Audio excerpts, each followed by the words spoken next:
Well, hello everybody, and welcome to the 402nd edition of the Boxing Asylum Nuthouse podcast. I'm your host, Steve Wellings, and joining me on the call we have Ozzy Smith, Matti DiGialinardo, and Andy Patterson, going live on YouTube from 8 o'clock every Sunday evening. The Patreon RSS feed updates shortly after the show concludes. And hello to everybody who's listening to us during the week. Might be on Apple Podcasts, Spotify, SoundCloud, any of those lovely places. Don't forget to leave a review on the podcast player of your choice throughout the entire month of December. Nothing less than 5 stars is acceptable. If we get some decent ones, I will read them out.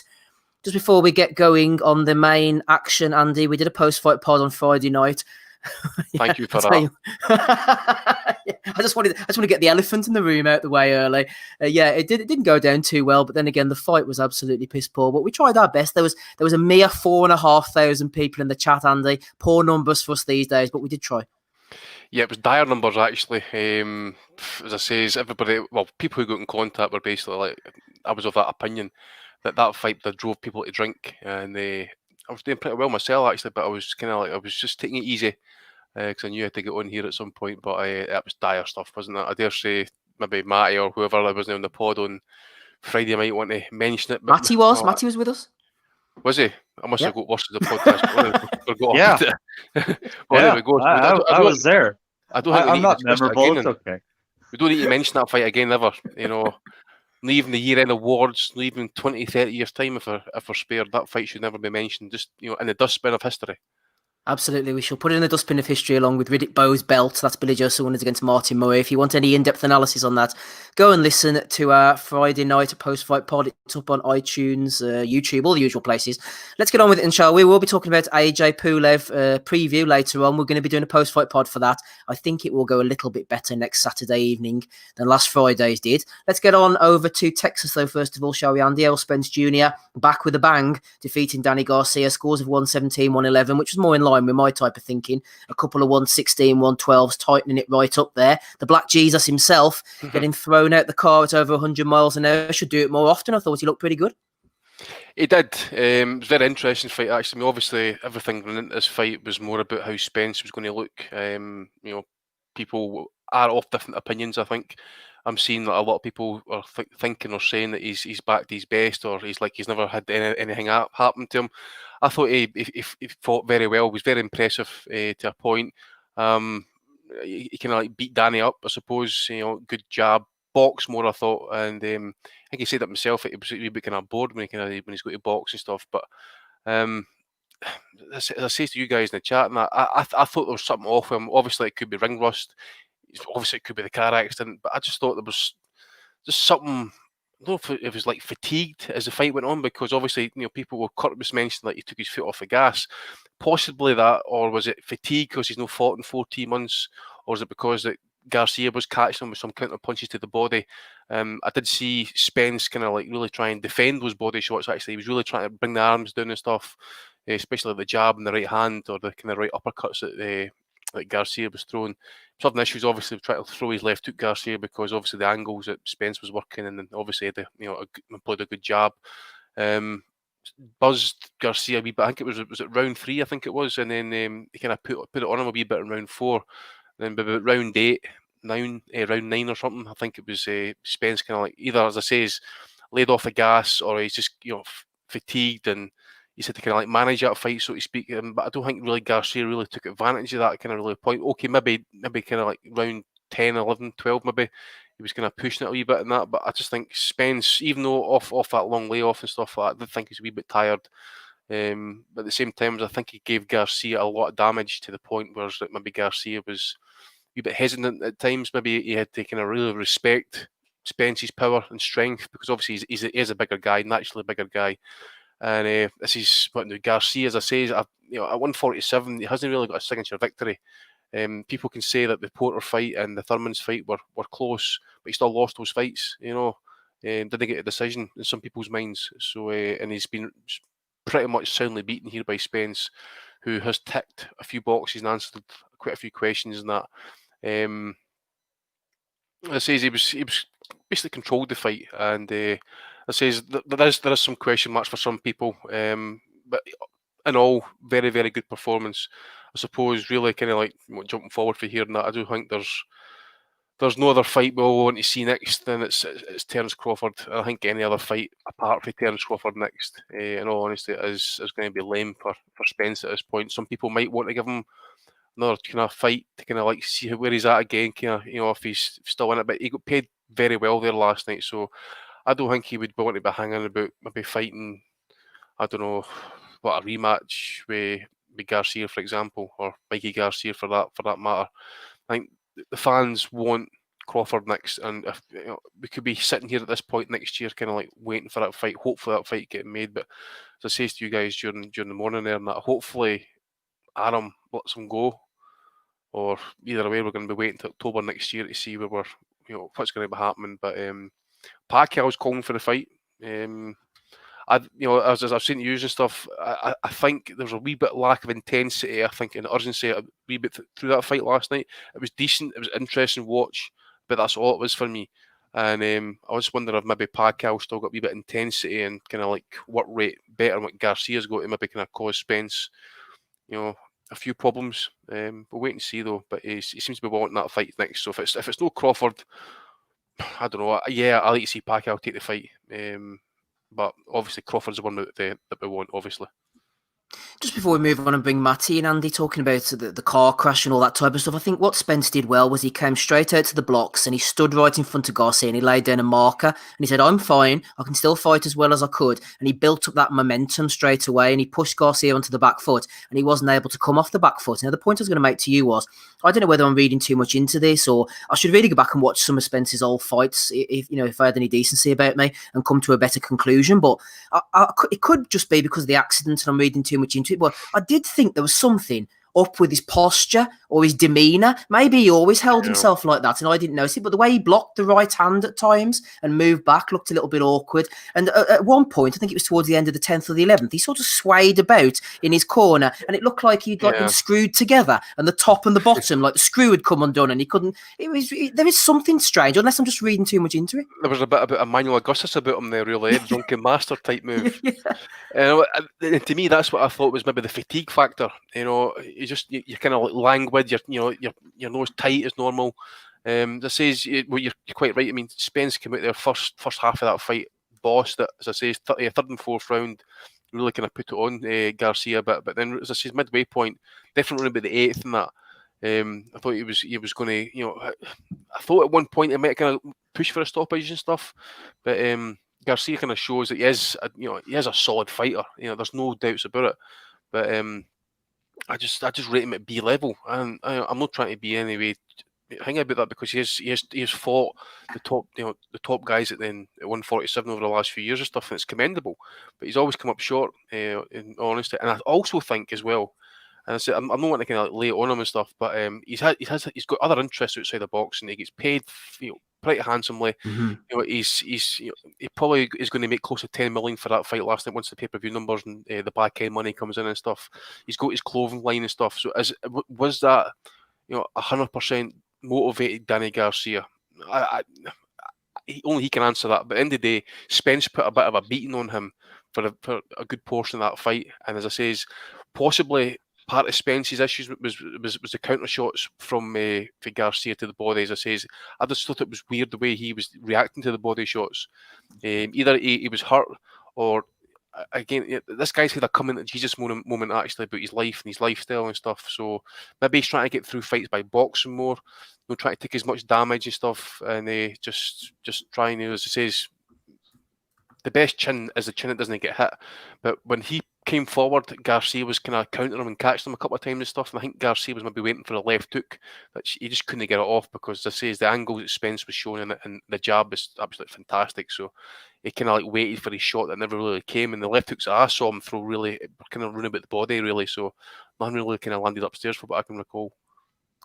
Absolutely. Matty, good evening to you. You're very welcome. Couple of things for you, actually. First of all, do you think the fight went the way it would have done? Say there was no injury, the way they were booked in to fight January, no injury, no COVID, all this type of stuff. First of all, do you think that the fight would have gone in a similar fashion if there was no injury? And secondly, do you think the jury's still out on Spence until he's fully dragged into the absolute trenches? Yeah, I think that fight went generally how it would have gone regardless car accident or not. I said last week there was going to be a 117, 111, 116, 112 kind of fight, and that's exactly what the scorecards were. I think a big part of the judgment on that, and something that I've thought for quite a while, is that Spence is a strong guy. He's like, physically just a powerhouse in a lot of ways, but that doesn't necessarily make you a concussive puncher, a one-shot knockout puncher. If you want more of an example of the difference between just a strong guy with a punch and a guy who's a really snappy puncher, go back to Baranchik and Zepeda. And I think that although much more skilled than Baranchik, if not light years or a class ahead, whatever you might want to say, that Spence is not a really a big puncher, but what he's able to do is utilize his size. And he did a really good job of controlling it with his jab. And then what he'd do is he'd drop his head down about a foot, come in and come in, and by dropping his head there, that's at a place where Garcia is not able to land his hook very well. It's just not where he torques it at. A guy like Oscar would have been a different story, because he threw that 45 a lot of the time. I think that punch could have done pretty well, actually. But Danny throws that one that, it's not going to go any bit lower than the shoulders when he's throwing up. So is the jury still out on Spence? Not really. I think he is what he is, and part of the reason he struggled is because, like we keep harping on, and he made weight by half pound, but it's tough to squeeze what he's got into 100 and do 147 pounds.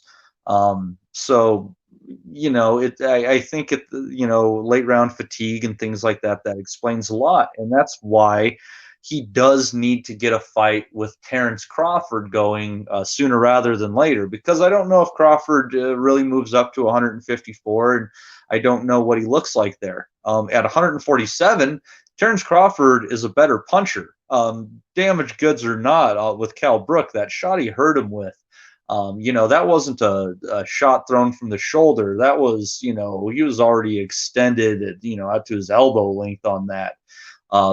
Crawford's able to put a lot of power on very short punches, and he's a born puncher. If you look at him, once he had the confidence and he wasn't worried about getting hit, and he realized, I can take shots, he has not been afraid to let his hands go. And coming in, that's the real test for Spence. I mean, I guess Pacquiao fight would be pretty interesting, but I think he has one fight left at 147 pounds, especially with this one fight a year bullcrap that seems to occur. So for Spence to really make a mark at the weight, he's going to either need to fight Thurman, who has basically come in second best behind him, and the only opposition they don't share at this point is Pacquiao, really, or he's going to have to fight Crawford. I don't think the Keith win speaks nearly as much as it used to at this point. I don't know if we'll ever see Keith in the ring again. But the Crawford fight is, if he wants to build a legacy, he needs to make that fight happen one way or the other. Because at this point in time, he's just a skilled, bigger guy who's generally been able to use his size and skill advantage to confidently ward off the strongest in the division, sans a couple of names that matter. So we'll see what happens down the road right now. I'm excited to see Errol go to 154 pounds, because I think if he might be a little bit stronger there, not having to cut the weight, and he could actually have a higher ceiling junior middleweight. Matty, just before I bring Ozzy in there, I'm eager to get your opinion, because you made a good point at Keith Thurman, and that's perfect for my next question. We've had this debate or this discussion on the podcast before about hunger and motivation. How on earth Do these guys manage to maintain so much hunger, motivation, propensity to get punched in the head constantly when they're earning such massive sums of money? I mean, you're talking multi-million dollars for one fight for these guys. Not saying they're not worth it. That's not the point I'm making. But as Marvin Hagley used to say, getting up in the morning with the silk pajamas, how on earth do they maintain that motivation and that drive, Matty? Some guys have a desire for something more than financial stability and comfort. And those guys are the ones who make the most out of their talent. Keith had a ton of talent, just blown away by him coming up. But I think once he made money, he became less and less interested in it because, he's kind of a low-key guy, and low-key people don't necessarily need a ton of cash to get by. Whereas, you look like somebody like Floyd, he made a shit ton of money, but there are other things that were driving that guy. There's obviously something with him where he doesn't feel good enough, and he has to constantly keep proving it over and over again and protecting that zero, and it meant everything to him. It was an extra drive. And then you have somebody that like Manny Pacquiao, who comes from extreme poverty, and he gives away a ton of his money. But he sees the good that it does for his people. So what drives him is, given the low cost of living in the Philippines, he's able to utilize his winnings from fighting in first world countries to actually change the lives of his people for the better. And what you kind of have to ask yourself is, do these fighters have that intangible? Is there something about them that makes them get up in the morning and try harder than the next guy? And that could even be people with a loss who are willing to take it and just go and rock and roll. Hagler wasn't undefeated when he fought Leonard. There's very few undefeated fighters in the history of boxing, but there are many fighters who have a couple of losses during the primes of their career who fought freaking everybody, and they decided to take that loss, use it, and go be something better. And I think when it comes to us picking fights, trying to determine that intangible desire for victory is one of the things that can set apart winners from losers, especially when it comes to trying to make money. Absolutely well said, Matty. That's something we will no doubt return to at some point in the future. Just before we bring Ozzy in, let's have a look in the chat, see who's hanging around there. Chuckwoo's on a shift, so he can't talk, unfortunately. Tosh Bear can, no shift talk there. Last King of Scotland's with us, Richard Farrell, Michael Thompson, Jim McDonald Boxing. Go and check out his channel, doing good things over there. Dave Tricks, Ian Wigley, Mark Pritchard, Craig, Palmy as well is hanging around there. Joe Ringer, shout out to him. Matthew D'Souza, I haven't seen Matthew for a while. Declan Graffin, Celtic Spirit. I think Des was there as well somewhere.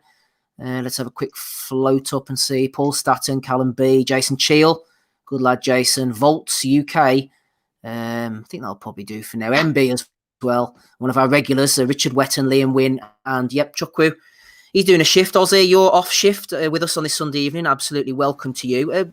Talking about Danny Garcia, he was a little bit too small for me, I thought. Maybe a little bit plodding at times. He obviously had the power, which got the respect of Spence. He didn't like the movement of Spence. He wanted to plant his feet and go toe-to-toe. But as Mark Pritchard says there, Garcia is a tough bastard. Most would have knocked out under that pressure. I'm going to invite you and the chat to come up with, if Danny Garcia hasn't got one of the best chins in boxing today, then maybe the guys in the chat can throw out some names, excuse me, of people who have got those tough chins, but Garcia's right up there. Just wasn't able to launch any offensive moves, Ozzy, to make it too interesting, I don't think.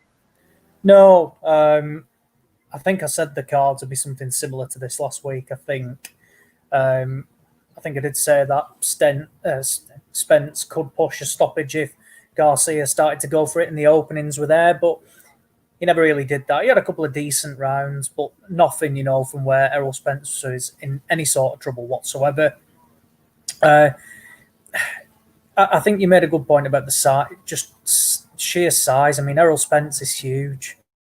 What does he takes off a serious amount of weight to make 147, and then he doesn't balloon up naturally, but he puts the weight back on overnight and looks very sizable in there. Whereas Garcia's just hasn't got that. He's just not. He's from what he was at 140 to 147. That's £7 is quite a big jump actually, because you can ultimately say you've got guys who could be operating at 154, boiling down to 147, where he's gone up. Yes, he's carried. He can still punch, but he's not carried, like that huge one punch power that he had at 140. And I think he's always going to be a solid operator. I said it earlier today to Andy in a chat that I applaud Errol Spence for taking this sort of fight, because I think if any of the UK lads had, been in a serious car crash which could have killed him, and then 12 months on from that, they would not fight somebody of the caliber of Danny Garcia whatsoever. They'd be chucked in, with fucking tomato cans at best. So it was certainly, quite admirable from Spence taking that sort of fight. And it was always going to be interesting because you just didn't know what Spence had left. I mean, God, when you're in that, you just don't know what you've got. You don't know where your body's going to react. You can look good, but until you've got somebody hitting you, it could be a completely different question. But I thought Spence answered, I thought he looked decent. I think now there's only one fight that we all want to see, and that's the Terence Crawford fight. But it said it all in the interview after the fight that Crawford just doesn't get acknowledged. They don't recognise the WBO and they don't recognise Terence Crawford. So I think unless Crawford somehow can become a free agent and move over to the PBC, I do wonder if that fight is just falling on deaf ears again purely because of promotional, and personal differences, which will be a great shame because I think both fighters need each other, and it's also a brilliant fight for boxing as well. But to finish, I thought the fight was what it was. I thought Errol Spence, probably answered a lot of questions for himself, given, what he's gone through. And as for Danny Garcia, there's no doubt he's not going to jack it in. And he'll ultimately get paydays elsewhere because his name still certainly carries, weight at, as a 140 and 147 fighter. Smithers with us. We'll come to him shortly on the Anthony Yarde fight. A few lads in the chat are asking about that. Just before we do so, Matty, I think you might be the only person on the panel who actually saw the undercard. If you want to give us a quick recap, quick rundown on what you saw there, starting off with Sebastian Fundora. Where is he, Matty, on your list of great fighters who are too tall for the weight, really? I'm thinking of guys like Atlanta's Fox. I think, was it Robert Allen back in the day as well? Celestino Caballero, I think he was touching 6 foot for a bantamweight. Where does Fundora's sort of freakishness come into play here? Yeah, no kidding. Think of Ali Funica fighting at 135 pounds. That was what was that guy? Big old African dude that fought Nonito Donaire at 122 pounds, and that guy was 6 foot tall if he was an inch. Fundora is fun. He puts his punches together well. He can throw uppercuts from a distance away that is staggering. You definitely wouldn't expect it, but he does lean in. He is fighting at a weight class. He's 154 pounds, and he's bigger than Paul Williams was. And they're fun to watch, but in the future, you got to keep your eye out. He'll be matched carefully for a while. They want to move him up because, I mean, it's almost, I hate using this term, but it's almost like on that, from the promotional side, it's almost like on that freak show side of the road that people just want to see it kind of thing. But he's a knockout waiting to happen. The guy's walking on toothpicks.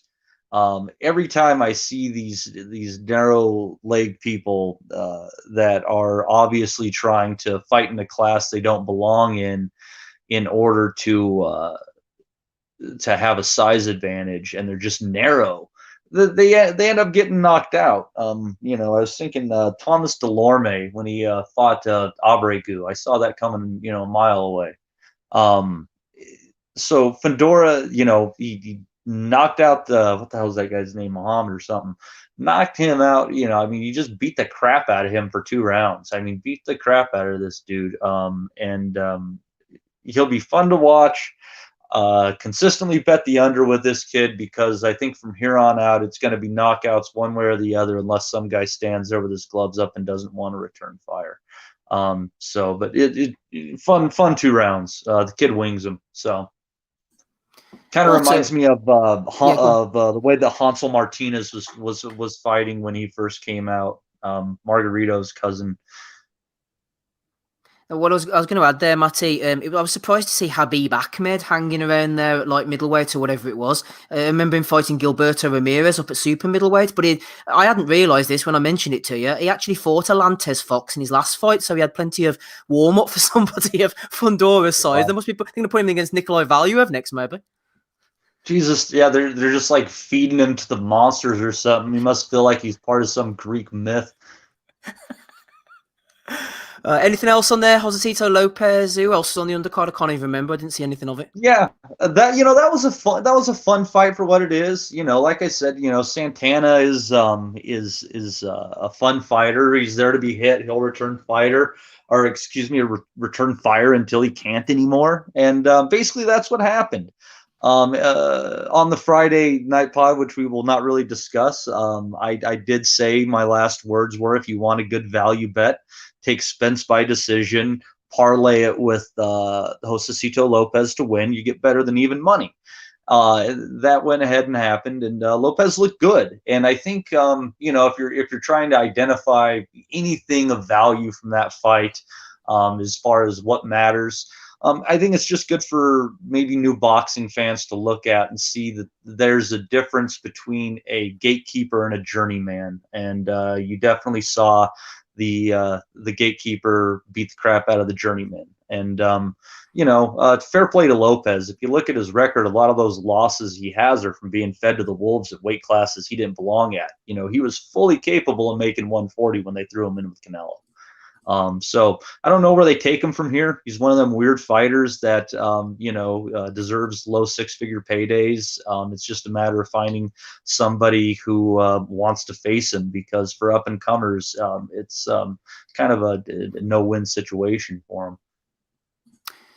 Thanks, Matty. Let's move on then. Like I said at the top of the show, we'll be going on to AJ Pulev chat a little bit later on. Anthony Yarde as well against Lyndon Arthur. We'll be discussing that one. We're not going to talk about Billy Joe Saunders against Martin Murray. As I've already mentioned, we've already wasted 45 minutes on Friday night looking at that one. Smido's with us. Just before we go on to Yarde, Smid, a couple of points from last week on the Joe Joyce, Daniel Dubois situation. Snowy sent us a message in over on Nuthouse podcast at gmail.com. He said, I fucking love Woodall, but let's have it right. Quasimodo had his cunt kicked in and he was trying to call it in Dubois' favour. Joyce gave him a fucking lesson, and that's the end of Dubois swallowed, like Fury says. Once you jack it, you're over.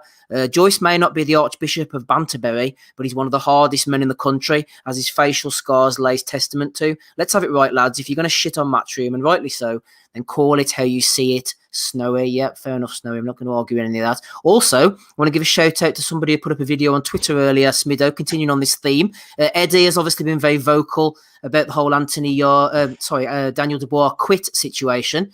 And at stay_yeah on Twitter threw this in. I thought it was well worth a watch. Eddie talking about quits in general. Let's have a look. It lasts for a couple of minutes, but it's worth it.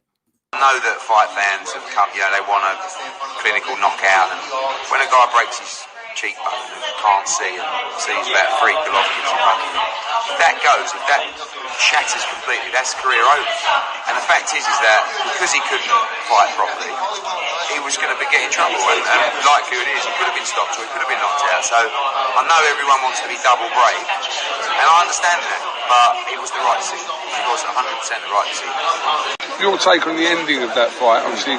Well, it's easy for people to say, when you can't see and you've got double vision, it ain't a great place to be. And he remembers the comments from the doctor around the Golovkin fight, which is you can go blind, So it's all very well saying, he should have carried on, he was gone out on his shield. He did go out of shield. He could have quit in the 9th or 10th round when he went down. But he didn't. He wanted to carry on. But it was, where'd you draw the line? When you lose your sight. So, he's walking around the ring, he can't see, he's got double vision. It's over. Fight's over. Against Golovkin, the eye against Errol Spence, but he's gone down on one knee. He can hardly see out of it. And he showed so much valiance, but can he get up and continue? I think he's going to sit it out. Daniel Dubois obviously suffered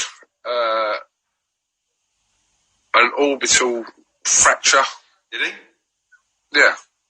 I haven't seen any scans or anything. I don't know. I don't Well, know. that's what the reports are, that he's suffered nerve damage and an orbital fracture.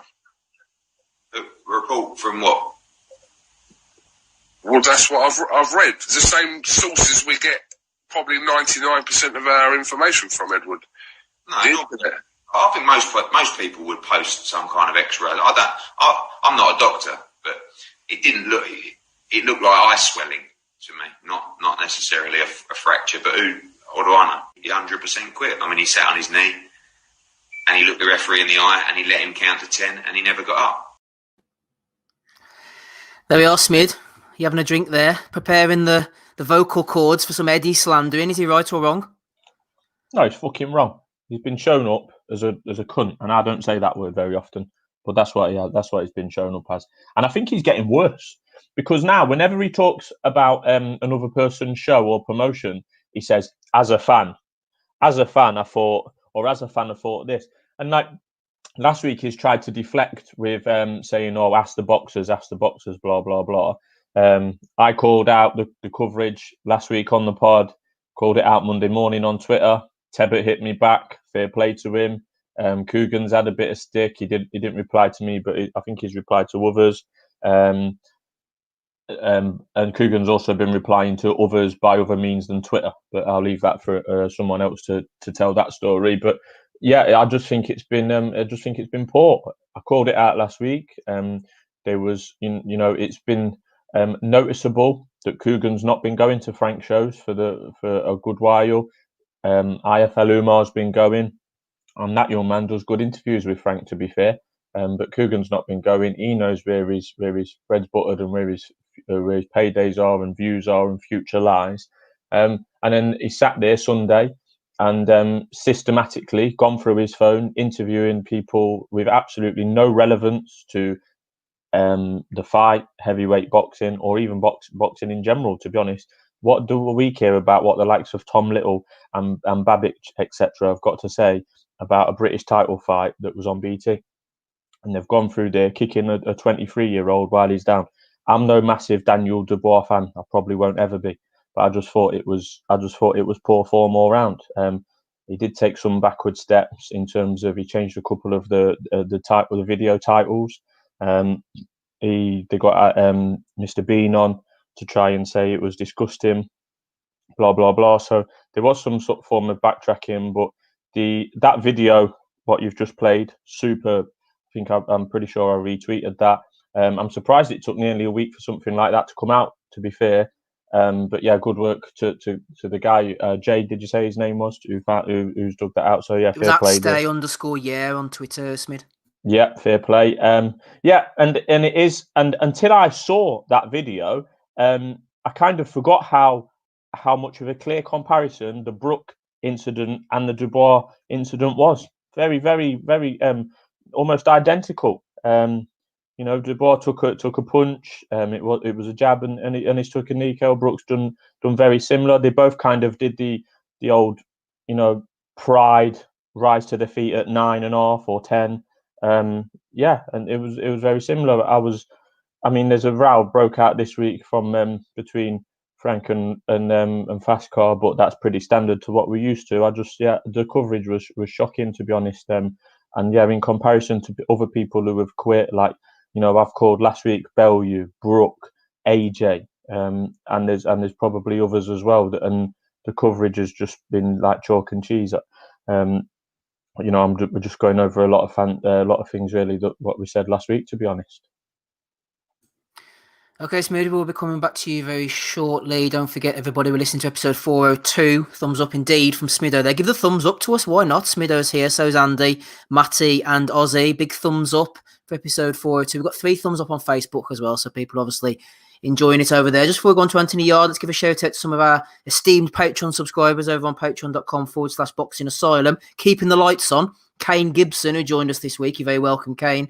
Steve Turton as well. Swaggy Taggy, who just appeared in the chat as I speak. Martin, Joe Kennedy, Ted Barrett, Danny Young, James Bernard, Gav, David Doyle, Nathan Newman, Owen Spillane, Jasper, John Swan, who threw in a question for the AJ Pulev chat later on, Ryan, the real deal down in New Zealand, dropping those New Zealand dollars like there's no tomorrow, Jason Cheel and Daniel Adams. We love you all. Let's get on to Yarde against Arthur, then Aussie. We'll start off with you. I must admit I was doing a bit of work, had the sound off, so I wasn't sure the commentators were scoring it. Looked like Arthur was doing pretty well with his jab. Yarde came on as the fight progressed. But what was your opinion of it? Because I'm interested to hear, because I wasn't paying full attention to it. I thought it was a more than fair result. Lyndon Arthur he established his jab pretty much in the first round and was able to dictate the fight throughout. Yes, Anthony Yarde was the one looking to force the fight by pushing forward, but when you're not really landing anything or when you're trying to force the action, that doesn't mean, you scored rounds. Arthur was constantly jabbing, landing his own shots. It was revealed, but actually spotted by Carl Greaves off just seconds of some pre-fight footage, that he realised that Lyndon Arthur had hurt his hand in the warm-up, his right hand. So Arthur won the fight with basically his left hand only occasionally through the right hand, and that was when it was, possible. The 12th was Yarde's best round. That was when he was able to catch Arthur with a big right hand on the counter, and he hurt him to the body as well. But it was too little, too late. He went too early against Kovalev, and he left it too late against Lyndon Arthur. And after the fight, from where he was saying it was a robbery, it was a travesty. But that's not my gripe. Anthony Yarde is a talented fighter. He has got all the tools to be very good, apart from one thing: his trainer and these clowns that scream lions in the camp all the time. If he wants to do anything in this sport, he needs to ditch Tundi Ajayi straight away and go and get himself a trainer that will improve him as a boxer. If he stays with Ajayi, who just blows smoke up his arse and, does these tippy-tappy pads and things like that, he will go no further. If he could cut the ring off, there's every chance he would have won last night, given Lyndon's, injury to, his right hand as well, which did limit him. But he didn't need to throw it because Yarde didn't do anything different. And it was clear and obvious to see. And the fact is that Tundi only, I think he spotted in the 10th that Arthur had hurt, 9th or 10th, that Arthur had hurt his hand. Loads of people had spotted it before that, loads. And that clown is only realising then. He forgot to give him his gum shield in between rounds 3 times. 2 or 3 times. I mean, fuck me. That is just basic stuff, that. That is basic stuff. And they were crying robbery, and I just don't see why. It was definitely not a robbery. It was close, and Yarde did certainly, I'm not saying he took over in the second half, but the rounds were closer. But for me, I had Lyndon Arthur winning by 3 rounds. Other people had it closer. I think BT had Yarde winning by a round. The 12th gave him the fight. Other people had it really wide to Arthur, and he and John Lewis, who scored it 117, 111 to to Yarde. We have seen some shocking cards this year, and that is up there with them. That is up there.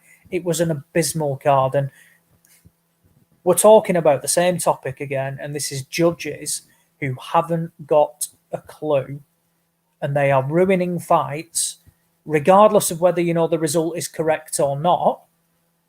Their cards end up being the talking point. And Ian John Lewis's card was abysmal. It was wrong. He should be made to explain it, but you've got that Pillock Robert Smith who goes, "Oh yeah, you've got all these drunks, who don't know what to, who don't know what they're doing, and they come out after a few beers and things like that and say, oh yeah, they always have a go." The only drunks and the people who don't have a clue are working for the British Boxing Board of Control, because they're the ones who are either poor officials in the middle, or they're putting in poor cards and dubious cards outside of the ring as well. And something has got to be done about it. People always talk, oh, it's difficult to go to Germany, It's difficult to go to Italy to go and get a result. I always say, if you're in the away corner, good luck trying to get a result coming to the UK, because you're up against 4, as well as your opponent, you're up against 3 judges and the referee. Shout out to Lodder193 in the chat who said, imagine the size of Yarde if you went to Ingle. He would be some size of That's a good one there from Lodder193. Smido's loving it. Smido, while you're unmuted, ready to go there, Liam Wynn hanging around in the chat sent us a message in on Facebook earlier. He said, Yarde versus Arthur. Everything I love and hate about boxing. Arthur was gracious in victory. Didn't blame his clearly injured right hand. Yarde, how ungracious in defeat. Said he was the aggressor, but it has to be effective aggression and the ability to cut the ring down. Yarde is a disgrace, Smith. Well, Yarde was saying in the interviews after that he didn't hurt me. He didn't hurt me at any point in the fight, which might be true, but that still doesn't mean it's good enough to win. Lyndon Arthur was winning rounds with one hand, and it was just timing the jab lovely, keeping him at range. And Yarde probably landed 5 or 6 right hands in the whole fight, which is his money punch. And maybe 3 of them came in the last round. He closed the gap in the last round, went hell for leather, and that was clearly his best round. But to be honest, not according to the scorecards, but according to viewers such as me and Ozzy, the fight was already gone by then for Arthur. He needed for Yarde. He needed a knockout at that stage. I think the corner read the right completely wrong. Ozzy's covered everything about the trainer situation, which I would 100% agree with. I can't think of a clearer example in the last 10 or 15 years where a fighter has needed a change of trainer so much. It's ruining his career. They're way too pally. I think Tunde gets him in good shape, but Yarde's not improved as a boxer forever, really. Since he's been on the scene, say 3 years, I can't see any improvements that he's made. He put up a good fight against Kovalev, but that wasn't because he'd come on as a fighter in the couple of 2 or 3 previous fights. That was because he boxed his usual style against a diminished Kovalev. It's poor. The setup's poor. I know there's a slight disagreement in our quarters regarding Frank's had a bad couple of weeks in terms of his 2-star men. I think we even discussed it actually before the Dubois fight. His 2-star men have both lost. So he's had a bad time of it. He still promotes the B side of both fights, if you like, but it's not a good look for Frank, to be honest. I thought that Yarde after the fight was poor. Arthur didn't even, when he was asked about the hand, he hardly even mentioned it. He said, what did he say? I've got a problem, but there's nothing to report or something like that, or it was before the fight. So he hardly even dwelled on that at all. And the people that knew more about Lyndon Arthur than me beforehand knew that this was the case with him. He's a big, tall, lanky kind of fighter. Used his jab superbly, but when he did throw the right hand, which wasn't very often at all, I think there was a couple of times in the 8th, but just when they was talking about it. Actually, it was just the round when Tunde had noticed it, so it was pretty late in the fight. He said, "Don't worry about the right hand; he ain't throwing it." And then he threw it virtually straight away. It was almost like he could hear what was being said across the ring, and that was one of the best shots that Arthur landed. To be fair, but yeah.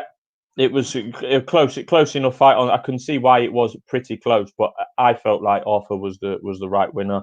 That I don't even attempt to score fights. If I'd have attempted to score that last night, anything could have happened. It could have been 120. So, but it just felt like that Arthur was the right winner. So it couldn't have been any worse than Ian John Lewis, Smitho. You should have got yourself at ringside. I probably could. I'm shocking at scoring fights. So what? Ian John Lewis gave it 9-3. Yeah, I just can't see that. It was more likely to be the other way around, 9-3 to Arthur. You could, that would be a lot more plausible. But yeah, it's indefensible, that 9-3. A British Boxing Blog says Yarde seemingly the latest in a long line to confuse taking an opponent into deep waters with just making it to the later rounds. It's hard, Andy, I think, to distinguish Yarde's level. Maybe we're finding it out now, finally. Smido mentioned it there, because he was fighting such porous opposition. Then he got thrown in against Kovalev, did okay, but lost the fight. Now he's lost against Arthur. Maybe we're starting to find his level. He was at such a high point, perhaps because he was one of Frank's stars. Maybe he is on that sort of par. He maybe would lose to Buatsi, possibly on his day could beat Johnson. We're starting to just find out his level now, I think. Yeah, without doubt. Another thing as well is, I agree with what he was saying. He needs to get a new trainer and stuff, but at the same time, what is he going to learn? I mean, he's pushing 30. Really, these are his prime years, and he's fucking wasting them. And after that fight, he was petulant. He was doing his best to put on a Federal Morelos impression, acting like Cam Newton after they lost the fucking Super Bowl.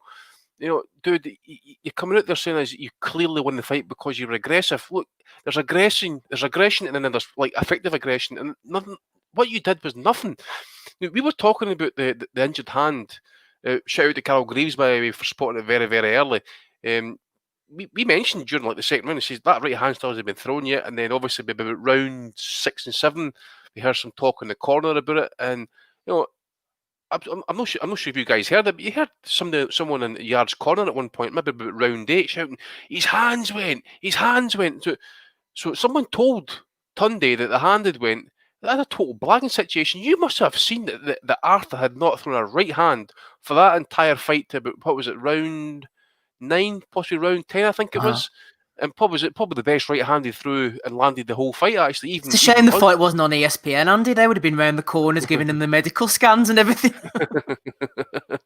But I mean, look, at the end of the day, it was a monumental effort by Lyndon Arthur actually to kind of like box with one hand like that. It can't be easy, especially when you've got a kind of like a supposed big punching guy, trying to walk you down and stuff. But he showed nothing different. The jab was up, it was down. He had no answers for it. Yarde, and then the second you knew that your opponent was injured, why not just press it? Why wait till the 12th round? Because to me, at least, he's getting the wrong advice. It's all this pish about in the corner, lions in the camp and stuff. He even mentioned lions in the camp afterwards in his post-fight press conference. What is it? Lion cubs in the camp? Look, dude, just mince that shit. Just stop it. Right? Either get real wet, get a real trainer, and get involved, because at this point you're quickly not going to fucking end up. You're going to, well, obviously I think there are rematch clause involved with this fight, I think anyway. But I'm sorry, but even at world level at this point, these are the type of fights he should have been kind of like picking up on the way up. No fighting like Tony Averlance and stuff like that. But can you imagine like Joe Smith Jr.? That guy is strong, tough, and kind of like would come at him. So really, we'll see how tough he is. I mean, Vlasov and Salamov and stuff. I'm sorry, man. I mean, fair play to Arthur, and I hope the right hand isn't a major problem and stuff, and it comes back okay, and the rematch is a wee bit better. But it was a complete shit stink fest that fight, and we're going to hope that if the rematch is made, that Arthur is fully 100%, because he needs a right hand to kind of make that fight a wee bit more kind of exciting to watch and that. But end of the day, he did what he had to do, and he boxed, he moved, he did it off the back foot and stuff, and it's fucking hard to do when someone's as big as that is trying to walk you down. It is mentally stressing and taxing enough, and then you got to fight on top of it and stuff. So fair play to Lyndon Arthur and stuff, but Ian John Lewis, I've been saying it for long enough. Referee or a judge, I mean, look, go back to the prize fighter. I forget the fight again, but remember a fighter got dropped twice, and it's a 3-round contest. The fighter gets dropped twice in the fight, and he still wins the fight by 1 point. He's putting up scorecards like that. He's stopping fights like Enzo Marcanelli against Oval McKenzie on nothing punches and stuff. There was an old gab about when a fighter would walk to the ring with Ian John Lewis as the referee, he was going to stop the fight before the fighter got in the ring because he tripped going up the steps or something like that. The man wasn't that Marcanelli fight the one with the 2-minute first round where Marcanelli was Shane McPhilbin fight, I think. Yeah, it was Shane McPhilbin fight. Oh yeah, but look. We can see it on me. Ozzy said it right as well about Robert Smith and stuff. Look, and I was listening to George Groves the other day there and stuff after the situation he had about the stoppage with Howard Foster and stuff. He came out straight away during that, right after that fight, that we support Howard Foster, the stoppage was right. And Groves was saying he never even looked at the footage, so how could he tell straight away off the bat? The closed ranks, it's an Amy fiefdom, and we roll again. As simple as that. We just go again. 117, 111. I'm sorry for Anthony Yarde to win that fight by that much. No, it's incompetence. Do you know in a really, really strange way, the lack of right hand for Arthur might have actually helped him, because obviously to be throwing the right hand is him kind of taking more risks and opening up a bit. And I think that because he was forced to use the jab, he just absolutely controlled him. I mean, he must have been surprised how easy it was to control Yarde with that. And I know Andy spoke before about Yarde's potential shelf life, given the way he comes in shape to the ring. I thought he looked a little bit slower last night than what I've seen him before. I think he lacks variety as in his punches as well, Smitho. I don't think he's very versatile. And as someone's already said, he obviously ain't getting any younger. He's a little bit lost now. I mean, even a rematch at British level is not what he would have envisaged a year ago. And that's, if he doesn't take the rematch, what kind of route does he go? I mean, it's just a bit. He's in a bit of an impasse, and he obviously needs to get rid of his trainer. But yeah, he could already have peaked. He could be one of them fighters that's already peaked, unfortunately for him. Possibly, yeah. Frank's either losing his touch or the fighters just aren't as good these days. Paul Staton says Frank used to be good at building fighters. Is he now rushing fighters before the Undertaker comes a knocking? You never know. Paul Staton there. Rapping Rob Kelly's joined us. They were giving it that 40-year thing a wee bit of a boost last night with an OA. I know, yeah. Last year, you never know. What am I going to say? In between two L's, really, wasn't it? You got Dubois last week and Yarde this week. Poor Frank. R.I.P. Frank. He's still with us. How are you, Rob? He's had a tough week, Frank. But look, the Yarde thing was going to happen sooner or later. I mean, it happened to a degree against Kovalev, but it's frustrating watching Yarde because you don't know how good he could be. I don't want to harp on the point about Tunde, but my God Almighty, this whole no sparring thing. You show me a fella that's going to become a world champion that doesn't spar. How do you build ring IQ? You build it by practice. You build it by instinct. You build it by going through these things and seeing things in the gym and working on things. I love a fighter that holds their lead hand low if they're a jabber, but he holds his lead hand low and he's not a jabber. So he's holding his lead hand low, and anyone with a jab can hit him before he can get to them. And they're not seeing it. They're not picking up on it. As he mentioned, no cutting off the ring. So he has all the physical attributes, and that can get you so far fighting Joe Blow. But when he's moving up the levels, he doesn't seem to be able to adjust to it. And his display after the fight was disgraceful. That wasn't a fucking robbery, a close fight. But you can't cry over it. Like I say, with the aggressor, you weren't dominating the fight, weren't landing. And as the boy said, it takes Tunde 9 rounds to pick up on the fact that Arthur has a broken hand. So it's frustrating, as I said, watching Yarde, because you don't know how good he could be with somebody going through fundamentals with him. This whole thing about not sparring is a farce. It's a fucking farce. Do you think it's true? Yeah. It looks it is true, because listen, there's no, you get fighters who then go heavy in sparring, for example. They want to just work on a few things, work on the same combination, the same shot, and that, because that's what they're working on for that specific fight. You'll get fighters who just didn't want to spar, period. And I believe that, to be one of the cases and stuff. And Ajayi, he should know better. Look, he's been in camp with Derek Chisora, he's worked with Don Charles and stuff like that, so you would think he'd pick up something, but he's a fucking blackguard. If this guy was a fucking dog, you take him to the vets to put him down, right? Because he's an annoying fucking twat. He needs to get away. Yarde needs to get away from him as soon as possible. But even then, I mean, what are you going to teach him? You've got a limited time frame with him now, right? Can you imagine if he gets into the rematch with Arthur next year and actually loses a second time? He might, because Arthur will have 2 hands the next time. So exactly. What's he going to do with 2 hands? I mean, Tunde, it's almost like cult leader vibe off of him, like Jonestown or something. Like Anthony Yarde's never leaving Tunde Ajayi. I don't think. I think they're going to stay together till the bitter end, until the cyanide pills are handed out or something. Like, it's shocking. I said this fella's a bullshitter for ages, and we all have. Like, but it's evident. And if he could prove me wrong, but in order to prove me wrong, he's going to have to bring another fighter through and make him a champion. And I don't see that happening either. Like,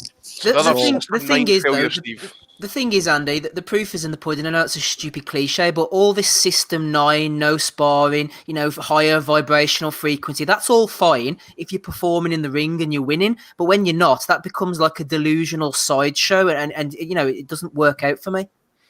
Well, it is, mate, but also as well, the proof is also in the resume. I know at some points records for DJs and that is one of his favourite sayings and stuff, but let's have it right here. He's been campaigning at domestic level fringe European level now for the best part of his career. He's 29-year-old, 30-year-old, whatever he is. He stepped up, and everybody was like, "Oh well, he had Kovalev dangling. He got fucking stopped on a jab, right? Because he's shot his fucking bolt. Last night maybe he was trying to pace himself a wee bit, but in the end, he's just getting the wrong instructions. How the fuck did you not notice it, or your trainer notice it, that your opponent's fighting on the back foot, jabbing, and not letting the right hand go?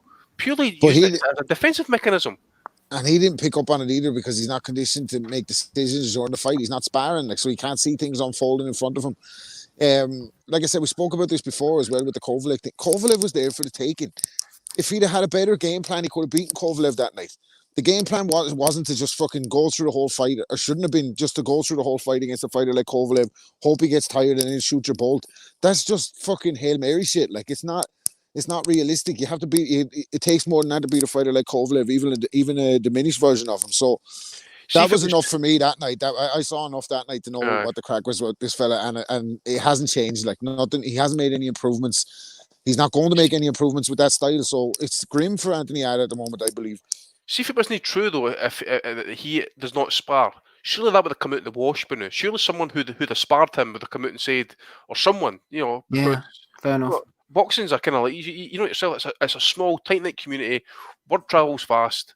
I seen this, I seen that. That's a good point. Word would have got out by now if that wasn't true. And the other thing as well is apparently Tunney doesn't even watch footage of upcoming opponents and stuff. I could believe that. Fucking amateur watching. That he's a clown. He'd be perfect, down at your local gym, and I don't mean a boxing gym, just like whatever, a public gym, doing like these box fit classes, where you get these fucking people who want to do a bit of pad work to lose weight. That is his sort of stuff. He can look good then and scream lions in the camp, get everybody motivated, moving around, trying to lose weight. That is his sort of standard. He has no business being anywhere near a pro corner, and it's an absolute joke. And I've said it before as well, but sorry, I was cut across it, but about these fucking Floyd Mayweather pads, like fellas doing this flow pad work, 99% of them, anyone could be taught that. Anyone, you can get, like Ozzy's talking about boxer size, you can get people in off boxer size and you can do a routine with them where they slip, dip. Everyone's copying Floyd Mayweather, but if you look at Floyd Mayweather's training and if you look at any footage of him sparring and you look at him in the ring, all the shots are perfectly executed, straight shots with full extension. None of that tippy-tappy shit that they're doing on the pads. If he goes on the bag for a half an hour, he's throwing straight shots the whole time. Dig into the body maybe with hooks, but his technique is superb, and it's not those pads. That's all for just flash for a bit of fucking camera work. It's nothing to do with the real training, so that's coming out in the wash as well. Like. I'll tell you, I think actually just before you pass it here, Steve, was Yarde on Twitter today. Actually, I mean, he's come back and says that he's rewatched the fight. He thought he won 7-5 at least, right? And he's congratulated Lyndon and all that sort of stuff and that as well. And he's actually said in his tweets, "I would appreciate your comments, thoughts, and opinions below." Can you imagine if that was Tunde Ajayi, man? He'd be blocking people left, right, and centre. So at least it shows a wee bit of maturity in that. But how he handled that post-fight was an abomination. Absolutely disgraceful in that. I mean, just petulance, man. He's 29-year-old man, for fuck's sake. So, he changed his tune, though. He changed his tune, though, this time. He said he's watched it back and he says he feel he won the fight by 2 rounds. Which, to be fair, other people scored it 2 rounds to him. So that's not an unrealistic take if you feel, like pressuring type of thing. And he took more of, the early, like early middle rounds type of thing. That's fine. But what I found interesting is how he sought feedback from people. He didn't just ask, he just comment below with your opinions. Now, usually you just get a lot of people trolling him, but everybody was saying the same thing. Even pros were saying, ditch your corner, get yourself a proper, team, and you might do something in the sport. Surely, he's not thick, Yarde. He's not thick. It's a shame because he's a likeable person. He comes across really well. He's had a bad year anyway. I think he's lost 2 of his close family members to the virus who've passed away. He comes across well. It's just the people who he surrounds him with, tarnish him. And as you said, Andy, after the fight last night, he reeked of Tunde. Just reeked with him, and it's like he's been brainwashed. However, Never if mind he's what still- lions in the camp. I'm like, dude, that's how he ended one of his sentences and stuff like Yeah, that. Yeah, yeah. lions in the camp. I'm like, dude, really? It's See, pathetic. what sucks about this is, like in the Kovalev fight, there was enough of a case for the almost. It was just a barely. If I had done this, it would have been different because it was just close enough. And Spot. if he's not one of those, if he has too much self-confidence, he's not going to be able to utilize this to make a change. Like, sometimes people need to get their ass kicked brutally to actually be like, oh, maybe I should do this differently. Just before I bring Rob in on Spence Garcia, because he hasn't had his say yet, anything quickly from the undercard, Ozzy? The main thing that stuck out to me was this Muhammad Ali. Sounded like a Jack Russell barking in a gym. What was that all about? Oh, I know. It's the thing to do, and we know crowds. You can just hear them all scream and things like that. The undercard wasn't very good, to be honest. There was one standout performance, and that was Chris Bourke, who stopped Michael Ramabeletsa. Was really impressed with him. Really impressed. Not many people do that to Ramabeletsa, and Bourke destroyed him in 2 rounds. Really, really good performance. I think Ramabeletsa was the English champion at Super Bantam, so that's a nice step up after Bourke beat Ramez Mahmoud for the area title. Bar that, yeah, there wasn't really... Dennis McCann had a good learning fight. Like McCann, only a kid, I think he's 18. Loads to learn, no need to rush him at all. But the guy has got talent, so perfect fight for him. Pedro Matos came to win, landed his own shots, didn't, just come to survive. But yeah, it was a bit of a non-event, the undercard. It was a shame Hutchinson was called off, that's for sure. But yeah. So yeah, that was the undercard. That was the undercard in all its glory. Let's have a look. I think we had some questions coming in. Let's see if I can find them. That's the main thing. Just as I am looking through here, Matty, let's have a look at next week's action. We're not going to go on to AJ Pulev just yet, but I was going to ask you about something. I'm frantically scrambling through BoxRec here to try and find it. I think it's on ESPN, Top Rank. Felix Verdejo against Masayoshi Nakatani. I don't know what they're going to do with Verdejo now, but hopefully they're going to do something with him, maybe feed him to Lopez or something. Shakur Stevenson as well against Toka Khan Clary. And Edgar Berlanga, will he go past the first round against Ulysses Sierra? Not a bad little card from Bob there, Matty.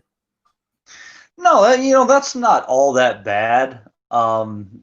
It's kind of amazing that Verdejo is even still around. He's just one of those guys that seemed overrated from day one, and yet here he is still ticking and getting opportunities. Shakur Stevenson really needs to step it up. There needs to be I don't know, man. I don't know. They keep letting these damn fights marinate, and by the time anything ever happens, the meat's been rotten. You might see a couple of good clean knockouts on this card. I think Shakur Stevenson will probably put his punches together for a volume knockout, but sometime after the 8th. But I don't know. Not a bad card from Bob. Not a bad card at all. But I'm still just boggled by Verdejo getting primetime slots. Verdejo back with a bang after the motorcycle accident. Let's go over to Spence Garcia then. We've put our 2 pence worth in, Rob. The guys on the Facebook page during the week were making their predictions. Let's see who got it right and got it wrong. Clifford Mitchell said Spence for me. Fingers crossed for a stoppage to maybe give the Crawford fight a big push again. Ian Chalice stuck his neck out. Spence is done. Garcia by KO. Hope I'm wrong. Randy Sayas got it spot on. Spence by unanimous decision. 116, 112. James Windsor went... Danny catching him with a left check hook. Spence on points of Graham Buckley. How did you see it then? What did you think of old Errol? How did he look to you, Rob? Yeah, the fight kind of went exactly how I thought it would go. Bar the stoppage, I thought Spence would be able to step on the gas a little bit. I wasn't blown away by the fight. I'm very high on Errol Spence. I think there's been signs of regression with him, and I wonder, again, alluding to this like I did with I think Danny Jacobs, but if you remember, there was a list of high profile champions who hadn't submitted to year-round testing about 2 or 3 years ago, and they were Anthony Joshua, Vasily Lomachenko, Canelo, and Errol Spence. And since that time, Errol Spence has become WBC champion and was fighting for a WBC title. And in those last two fights, the power that he had at 147, I don't think is there. The one punch power. Now, granted, Danny Garcia has a great chin. He hasn't been knocked out, dropped before, but the version of Errol Spence that I saw a few years ago, I would have expected to stop Danny Garcia at 147. So I did expect him to get the stoppage. I thought it was perfect matchmaking. I thought Garcia hasn't been living the life either. I think he came in higher on the day before weigh-in than Errol Spence did. I think he might have even had to get off a pound during the week, Danny Garcia. So that'll tell you what shape he was in.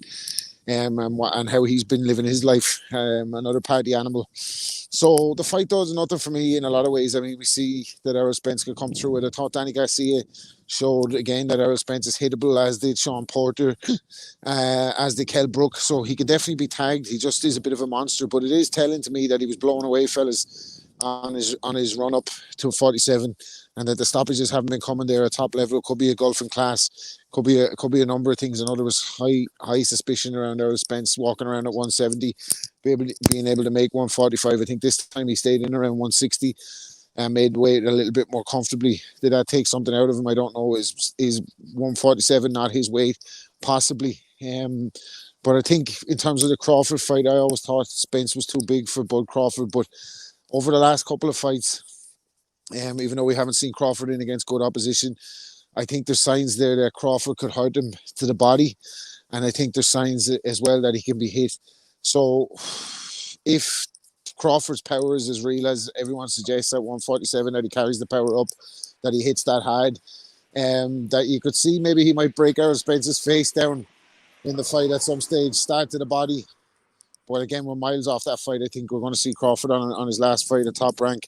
Errol Spence out again, possibly against a Manny Pacquiao. He says he won't fight Keith Thurman. He's not interested in giving him a payday. So maybe Manny Pacquiao versus Errol Spence. They both seem to be chasing Pacquiao next, Crawford and Spence. So we're not going to see him in against each other next. It's a bit pointless, Crawford going to the show and all that, even though he's trying to promote himself and jig himself up and that. But yeah, I wasn't blown away by Errol Spence, to be honest with you. I thought it was the performance I expected. And we don't kind of learn too much other than that he's not in bad shape after the little smash he got into, little Nicky had in the car that time. So when he reversed into a Volkswagen, Rob, you make it sound. By the way, yeah, exactly. What the fuck was he wearing, man? He had pink boots and pink gloves with a fox trim. He looked like a fucking extra out of that video for the What Does the Fox Say? What, come on. My daughter asked that same question. I had the fight on, actually. She said, Daddy, who's the guy wearing the cherry coloured gloves? I mean, you should see that guy's attire by when you see him getting dressed up. Like, honest to God. Bad as Billy Joe Saunders, though. Yeah, he was like a lollipop man, wasn't he, on frigging Friday night? Have you seen his state of his hands after that fight, by the way? He was like eating the fucking lollipop man. He was. Did you see his state of his hands after that fight? Well, was he punching the walls or something? Well, I don't know. Like they're bleeding, they're swollen. So don't know how. Like. Absolutely. We've got a question on that coming up shortly. We're going to check in with Andy in a minute as well with a bit of Polish action from the weekend. Before we do so, we're going to give a shout out to our second set of Patreon subscribers, starting with D-Dog, Sweg, Mr. JS, Leadbeater, Thomas Byrne, Gerwin Davis was hanging around in the chat there earlier, Zeconomics, James Monaghan, Marty G, Marco Barrera, Ant, James Addy, Joe Ringer, also in the chat tonight. Welcome to you. Nathan Shaw, John Kearns, Don McNamara, Craig Jevons, George Barry, Jeff Conway, and Graham Taylor. So what was going on over in Poland then, Andy? A bit of title action briefly with any knockouts to take note of? I was just I caught up on the Nuthouse Masternak fight against Jose Ulrich, just an Argentinian fighter. But because there was word going about that Masternak potentially might get the call to fight Okoli next week on the Joyce undercard after Golaki called out with COVID. But I'm certain Poland isn't on the exempt list, so I think Masternak would need to isolate as soon as you come out here, I would think. So I don't think this fight's even going to be a starter. We'll wait and see what's going to happen this week. But as it stands at the minute, Okoli's got no opponent, and you're like 6 days for the event. Now, Masternak, he stopped the guy. I forget what round it was and stuff, but it was pretty brutal knockout. that said, it says I'm only the only reason I watched it was because he's supposed to be fighting Coley next week, and that I don't know if anybody's heard anything else and stuff, but just knowing what I know, like having to get back into the UK for coming from Norway and that a couple of weeks back and stuff, the hoops you got to go through to fucking sign up paperwork and all that sort of stuff. We were on the exempt list as well coming back. So in Poland, I checked it out earlier on. They're not on the list, so I've no idea what he's going to have to go through to try and get here. So I might make that a fit a non-starter actually. Oh, might not happen there. I swore we would never revisit this card, Ozzy, but for the purposes of a question from D-Dog, I'm going to go there exactly. He said, Martin Murray wasn't ranked by the WBO all year until magically appearing in the September ranking without having had a fight. How do these governing bodies get away with such obvious favouritism or brown paper bag action to certain promoters? Why doesn't the fighter ejected from the top 15 to accommodate Murray raise the issue? Money. And who are they regulated by as well? They're not regulated by anybody. So literally, if Eddie Hearn clearly needed an opponent and went to the WBO and said, right, we will. Billy Joe wants to defend his title. We've got an opponent here, Martin Murray, X, Y, and Z. Here's the fee, and I tell you what, we'll chuck him more so you can put him in the rankings straight away. Thank you, no problem. Thanks a lot. It's a joke. We've always said there's a problem with boxing rankings. There always has been, and there always will be, because it's not ranked on who's the best. It's ranked on who has got, you battle for these, fringe bauble belts. And you see, like domestic level fighters ranked, like in the top 4 type of thing. James Tennyson's a prime example. Look at that fucking punk who he fought on Friday night from Canada. The guy won't win an area title in the UK. Absolute trash. And that was a WBA lightweight eliminator. Fucking come on. Josh O'Reilly, look who he's fought. Rubbish. Yet he ends up in the top 15 of the WBA. Absolute garbage. They do what they want, and I tell you what, I wouldn't rule out fucking Logan Paul fighting Canelo on the zone for a fucking $30 million purse and him being instated as the number 1 in the fucking WBC or whatever the fuck. I'm telling you now, it's coming. 2021, baby. You thought COVID was bad. Wait to see this card. But yeah, it was. They're not regulated by anybody. They can do what they want. It's their, in a nutshell, it's their rankings. They can do what they want. Who is gonna stop it? Nobody. Absolutely nobody. You'll see like the fighters that drop out are like your Ebenezer Tetes who hold the WBO Africa belt. Well, fucking hell, who's going to make a claim for Ebenezer Tete who fights in, shitholes in his country and things like that and has no money? They're not going to contest it, are they? At all. And Martin Murray will be in and then he'll be out the next month and that'll be him gone. It happens all the time. All promoters do it. It's nothing new. And you wouldn't mind if, it was a decent opponent. You'd think, fuck the rankings, it's a good opponent. But Martin Murray was, look, not shooting down on Martin Murray. Really nice guy, been a good servant to the sport. But his time has gone. And he should not have been in a ring with Billy Joe Saunders fighting for a world title. Not at all. I didn't come on the post-fight pod. And there's nothing to say about the fight. It was rubbish. It was AIDS. I had a possible coronavirus scare at the weekend, and this fight made me worse. So it says it all about that sort of fight on Friday night. And the undercard as well was absolutely trash as well. And it just shows, what people can get away with being served up as. I'm just trying to find what was on the... Oh, that was it, yeah. So you had Tennyson O'Reilly. You had Shannon Courtney bashing up the Polish Shirley Carter, that Dorota Narek. Lerone Richards him against Timo Lane from Finland. That was shite as well. The best fight on that card was a 6-rounder between Dante Dixon and Angelo Dragoni. And that was because it was remotely competitive. Dragoni came to win, and Dixon, it was a great test for him. But the rest of it was AIDS. Absolute rubbish. It was just shite. Absolute shite. And it's like, what was it? What was it? Were Eduardo's words? No more easy fights. Well, I'd love for him to explain Tennyson O'Reilly. James Tennyson, he didn't need to train for that fight at all. And then you've got Johnny Nelson coming He out. beats Tank after Davis easy. He beats Tank Davis easy, mate. You Because- know this. And what was his reasoning? Because he beat number 7, but the number 7 ranked fighter in the WBA. Come on. Johnny Nelson knew it was Devonta dead. Davis would decapitate Josh O'Reilly. James Tennyson knocked him out.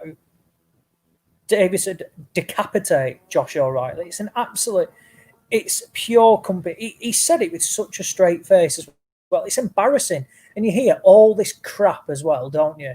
You hear all this rubbish of, oh yeah, you know what, if you've not boxed, you don't deserve an opinion. Well, some of the shit Sky come out with, and BT as well, from well-known pros, and you hear all that rubbish, absolute garbage, absolute rubbish. I have an issue with, sorry, not an issue, but I try not to point and laugh at such outrageous predictions like that, because it could be right. However unlikely it may seem absolutely ludicrous what Johnny Nelson said last night, but he could be right. At least for once, he appears to be speaking his mind rather than towing the company line, or maybe you could argue that it is towing the company line. But do you know what I mean? However outlandish it may be, it could come true. I once predicted that Tim Bradley would knock out Brandon Rios, and Galaxy Shep laughed at me all week, and guess what? It came true. That's not the same level as Tennyson beats Gervonta Davis, though, is it? No, absolutely not. And I'm not saying I agree with that for one moment. Absolutely not. But, it could be, however outlandish, it could be right. But he could beat Jorge Linares. Well, we had that discussion on Friday night. Smitho, while you're at it, Dennis Hobson's running a drive-in show next weekend. Some people are trying to say that the show's off, but apparently not. Stop it! Stop the fake news! Stop! It's supposed to be in Eurosport next week for what we've seen. That was class. What do you reckon, Smith? You're going to drive in? Maybe you should drive into a show like El Spence. That would. What, in Mascoda? On Eurosport, can you imagine? That would spice things up a bit, wouldn't it? Tommy Frank on the bonnet halfway through the main event. Do you know how much it is to get into that show next week? No. 400 quid. What, a car? Yeah, 400 quid a car. Wow. Where does it get held about again? I couldn't believe it. It's 400 quid. Who the fuck is going to pay 400 quid to watch Tommy Frank fight some random Mexican? I'm going to Google Maps, Sheffield Arena car park on Google Maps just to see what it looks like. 400 quid. Is that like an emissions tax he's charging there? Fuck knows. Where's no. Can you imagine it? Like, can you imagine like all these, like, if it's like, I mean, it's fucking December, and it's like -2 in Scotland just now, right? So I don't know what it's like doing in Sheffield and that, but can you imagine it? Some poor fucker sitting in his car, right, at 8 o'clock at night. It's fucking freezing. He's going to turn the car on. He's going to turn the car on, put the heating on. The folk can be complaining about their idling, their breathing in, the second-hand smoke and all that sort of stuff. Oh, well, we're chaos, man. Can you imagine that the fighters would come to the ring with and they silver fucking, jiffy bags that they usually wear and that, and fucking towel goons and try to keep the still warm and that, people fighting with fucking thermals on and stuff like that. Fucking mid-December. How would it work? Like, can you not just permanently, like, if you're pissed off, press your horn or something like that? If you're pissed off, I don't know. Like, permanently pressing it. Well, the fight will be there with a megaphone. The ring in a car, though. That would be a good idea. Can you imagine that? I could see it now in the main event, actually, right? Just before the main event starts, they're going to have the fucking British national anthem done by the car horns. Somebody could drop them off in a van to the ring, couldn't they? Like reverse up and let the fighters out, so they didn't work I would too just cold. like to say, I don't condone violence in car parks. There's a place for it all. Oh Do dear, you think Hobson sought the views of Saul Farah? Because I know Farah's promoted shows in car parks before, haven't he? So... At least Saul Farah had the idea to put it under a fucking lamppost. Tip Olivia too, and they'd be a bit warmer. Yeah, but can you imagine as well as if they've actually got to use the cars to fucking for highlight for like stadium lights and stuff like you need the cars to kind of beam the light in the ring and that. This is like outside. This is like December 11th, right? It's like the end of a Van Damme film. They're going to dip their hands in glass and fucking. It snowed really heavy in Yorkshire and areas of Lancashire this weekend. That thunder snow, whatever it was, Yeah. That'll be Hobson's look that. Build £400 a car and the fight will be called off due to snowstorms or something like that. Fuck me. Best of luck to everybody involved, of course. James Windsor has just woken up off his shift, Rob, just in time to see his question being read out to you. He said, will we ever see Hassan Mwakinyo back on British soil? What do you think? Hassan Mwakinyo back? Well, I for one. Hey, Rob, it's open up want to see. We'll get to her. I'm sure. I'll tell you in a week. Obanov, yeah.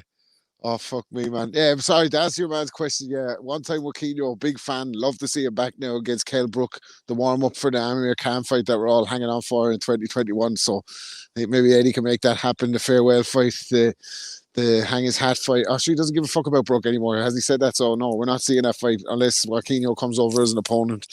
But yeah, we get to open off and Bellews, like, let me down there. Absolutely. Vivian on a murderer's row. Chukwu, I'm only talking now because we're in the toilet. Good clarification from Chukwu coming through there. Matty, I hit you up with a Shakur Stevenson fight earlier. I don't know if there's going to be any better or any worse over on Fox. Is this Fox PVC? Somebody's going to be showing it anyway. Chris Colbert, 14-0, going in against Jaime Arboleda. I was saying to Andy off air that this could turn out to be a pretty decent fight. Ronald Ellis against Matvey Korobov on the undercard as well. Any interest in this, Matty? You know, the Alice Korobov fight is interesting. I can't say I got any opinions on the other one, but Korobov is a guy who shows up at the most unexpected times, man, and it's very hard to write him off. My hunch on that one, God, he's getting older, man. I still remember talking about him when he was a freaking prospect, and then he like basically disappeared for like 2 or 3 years. I mean, he hardly fought crap. Yeah, I think he wants one more shot at the title, though. I got Korobov on this one. Korobov for Matty, always a talented fighter, never quite made it. Talking a talented panelist, Smido's there with his headphones on. Looks like he's about to fall asleep like Chukwu. Let's wake him up with this one, Smido, on the fly-by-night rehearsal studios. Don't groan and grumble. Sam Eggington against Ashley Fearfane, Friday night, Mick Hennessy Promotions. Come on, Smid, you all over it? I'll watch that. That's fine. That's fine by me. That's fine by me. Both are shot to shit. But Eggington at least will come in and swing. He'll either knock someone out or get knocked out. I'll watch that. I don't know what Fearfane's done for the last 5 or 6 years other than knock about with Floyd Mayweather and talk a good game. He's probably old and past it now. I couldn't even tell you what weight it is, but I will watch that fight. Definitely one step above watching a couple of bums fight for a sandwich. A bit harsh. You remember bum fights back in the day, Matty? And they used to give the guys the vodka and they used to go toe-to-toe on the streets. Well, fucking Jake LaMotta was getting fed brandy in that fight against Sugar Ray Robinson, man. That was just Wexford on a Friday night. For level of entertainment, you know, I wasn't talking in skill. I was talking levels of entertainment. Until you've seen two people haven't eaten for a day or two, fight it out over a sandwich, I don't think you've really seen two people who really want it in the ring. Absolutely. Shout out to the boys in the chat. They're having a good time over there, laughing at Hobson's show. Maybe Porky's going to go in with a little torch. The way having a look in, make sure there's no funny business going on. No shagging there in the old car park. Take Ames has joined us on an unrelated matter. Can you imagine it, by the way? Can you imagine it, like snorting lines and shagging hoors? Or on the burn at the car day, by the way. Go on, Frankie. Knock him out. Go on. Oh, you just imagine it like some fucking... Clearly. What's the name? Imagine Porky taking his bit on the side up there as well, with the big tits that he sends all these pictures about. You imagine Porky doing her with the bottom of the car? Hope he's got a fucking right. Hope he's got a Range Rover or something like that. Need extra spring load for that one, like. Head banging against the magic tree. Magic mushrooms he needs, that's what he needs to take for that one. Right, let's move on. Let's move on swiftly. We'll come to the AJ undercard shortly. Andy, I know you want to have a word with Lawrence Okoli. Before we do so, Aussie, Wednesday evening, the Golden Contract, Jazza Dickens defeating Ryan Walsh. Ricard Bolotniks, he's going to be a handful for anybody, this fella, going in against Serge Michel. I was impressed with that Bolotniks. Egbenike losing to Harlem Eubank. That was an interesting enough fight. James McGivern as well. Adam Azim said he's going to be a world champion before the age of 20. Maybe put that on hold after his fight against Ed Harrison, and Fergus Quinn with a win over Scott James as well. It wasn't a bad night's action, to be honest. Good, mate. Yeah, good. Brilliant main event between Dickens and Walsh. Really enjoyed it. Jazza was a more than fair winner. I thought he boxed really well against a difficult opponent in Walsh. I thought Jazza would win. I said that last weekend. I just felt that Walsh, in terms of results, nipping out Bellotti and things like that, was he just a bit on the slide, and had he grown stale, domestically, and hadn't, had that kick on up to European and potentially fringe world level after, having a clean sweep domestically, just couldn't get that extra push. Whereas Dickens has really thrived coming up to featherweight and looked really good. He can box, Dickens. He's a good fighter. He's not a big puncher, but he puts his shots well together. And it's going to be really interesting to see where they move him next. I mean, look what was on the line. A WBO ranking belt. So he's no doubt going to be in the top 10 now, top 10 or 15. I can't work out who this contract is with. Is it with MTK and they just guarantee you more fights? Because it's not really much of a win considering, they've been putting the fights on anyway. Or is it with one of the bigger promoters? Originally, they said something about promoter, but I'm not sure now, to be honest. I'm not sure. They guaranteed it was like a value of so much money as well across so many fights. So I'd like to know who that's with, because it'd be interesting to see, who they could potentially match him with going forward. But there's still a place for Ryan Walsh in the sport, definitely. And likewise, Jazza Dickens as well moving forward. Bolotniks is funny, isn't he? Pretty steady fighter. Thought he was good against Michel, to be honest. His technique wasn't too bad, Ozzy. I thought he was okay. No, he called out Anthony Yarde after the fight, actually. Which was, clearly now. Lyndon Arthur. I tell you what, it wouldn't shock me if Lyndon Arthur fights Bolotniks. After last night, by the way.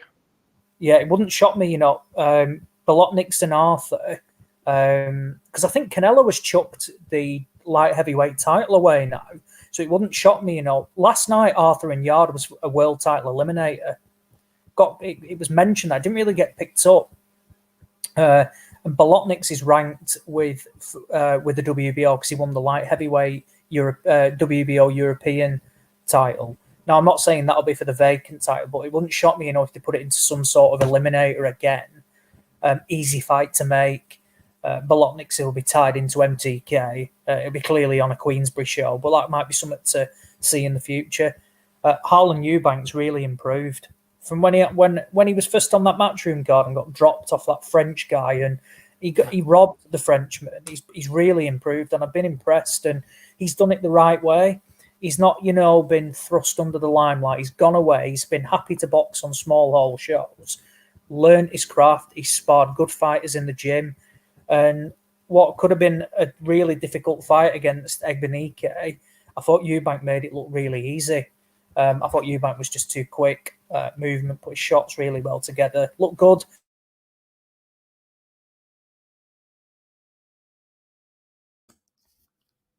Look good. Am I the only person who's lost him?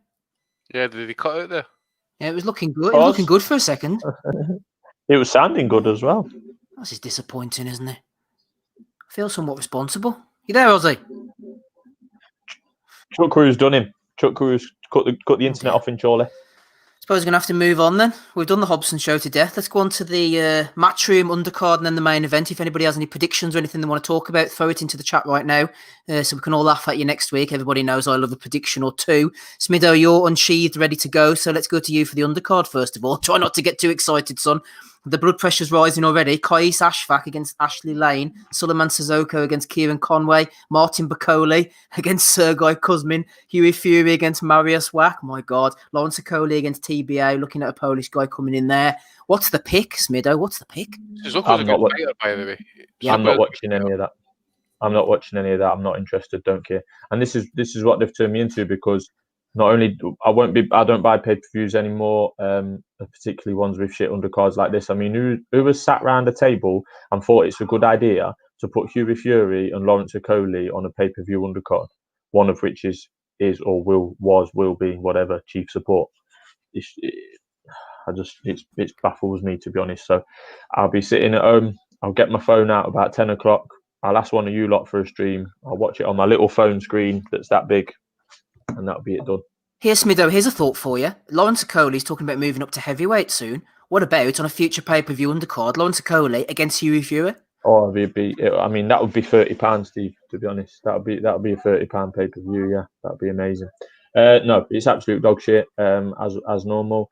And to think that we were meant to have Dylan White pay-per-view just a couple of weeks ago, so we were scheduled to get 2 pay-per-views in 3 weeks, I believe, with Martin Murray and Billy Joe Saunders in between there. So I mean, it's doing it for the fans. They're reinvesting that AJ pay-per-view money.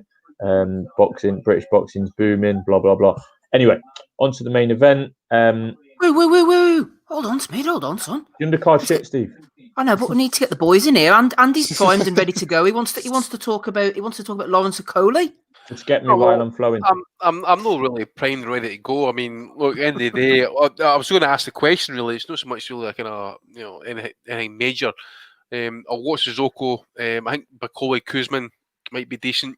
Fury against Whack. Again, it depends on what Fury's all about. If he's going to come out and put it on Whack and that, then see, like, remember the time Hughie beat Sam Sexton? I want to see that type of Hughie Fury fighting. I don't want to see the guy fighting off a jab all the time. So I want to see someone who's want to try and go and show the right hand. But just what I wanted to mention just before we go to the main event, Okoli and that. I mean, obviously this is still listed as the vacant WBO world title shot. Now, as I understand it, Glowacki was legally mandated to be the next up for it, right? Now, as I says, surely with the situations that is, they're talking about, is it Silak possibly jumping in as well now, Masternak?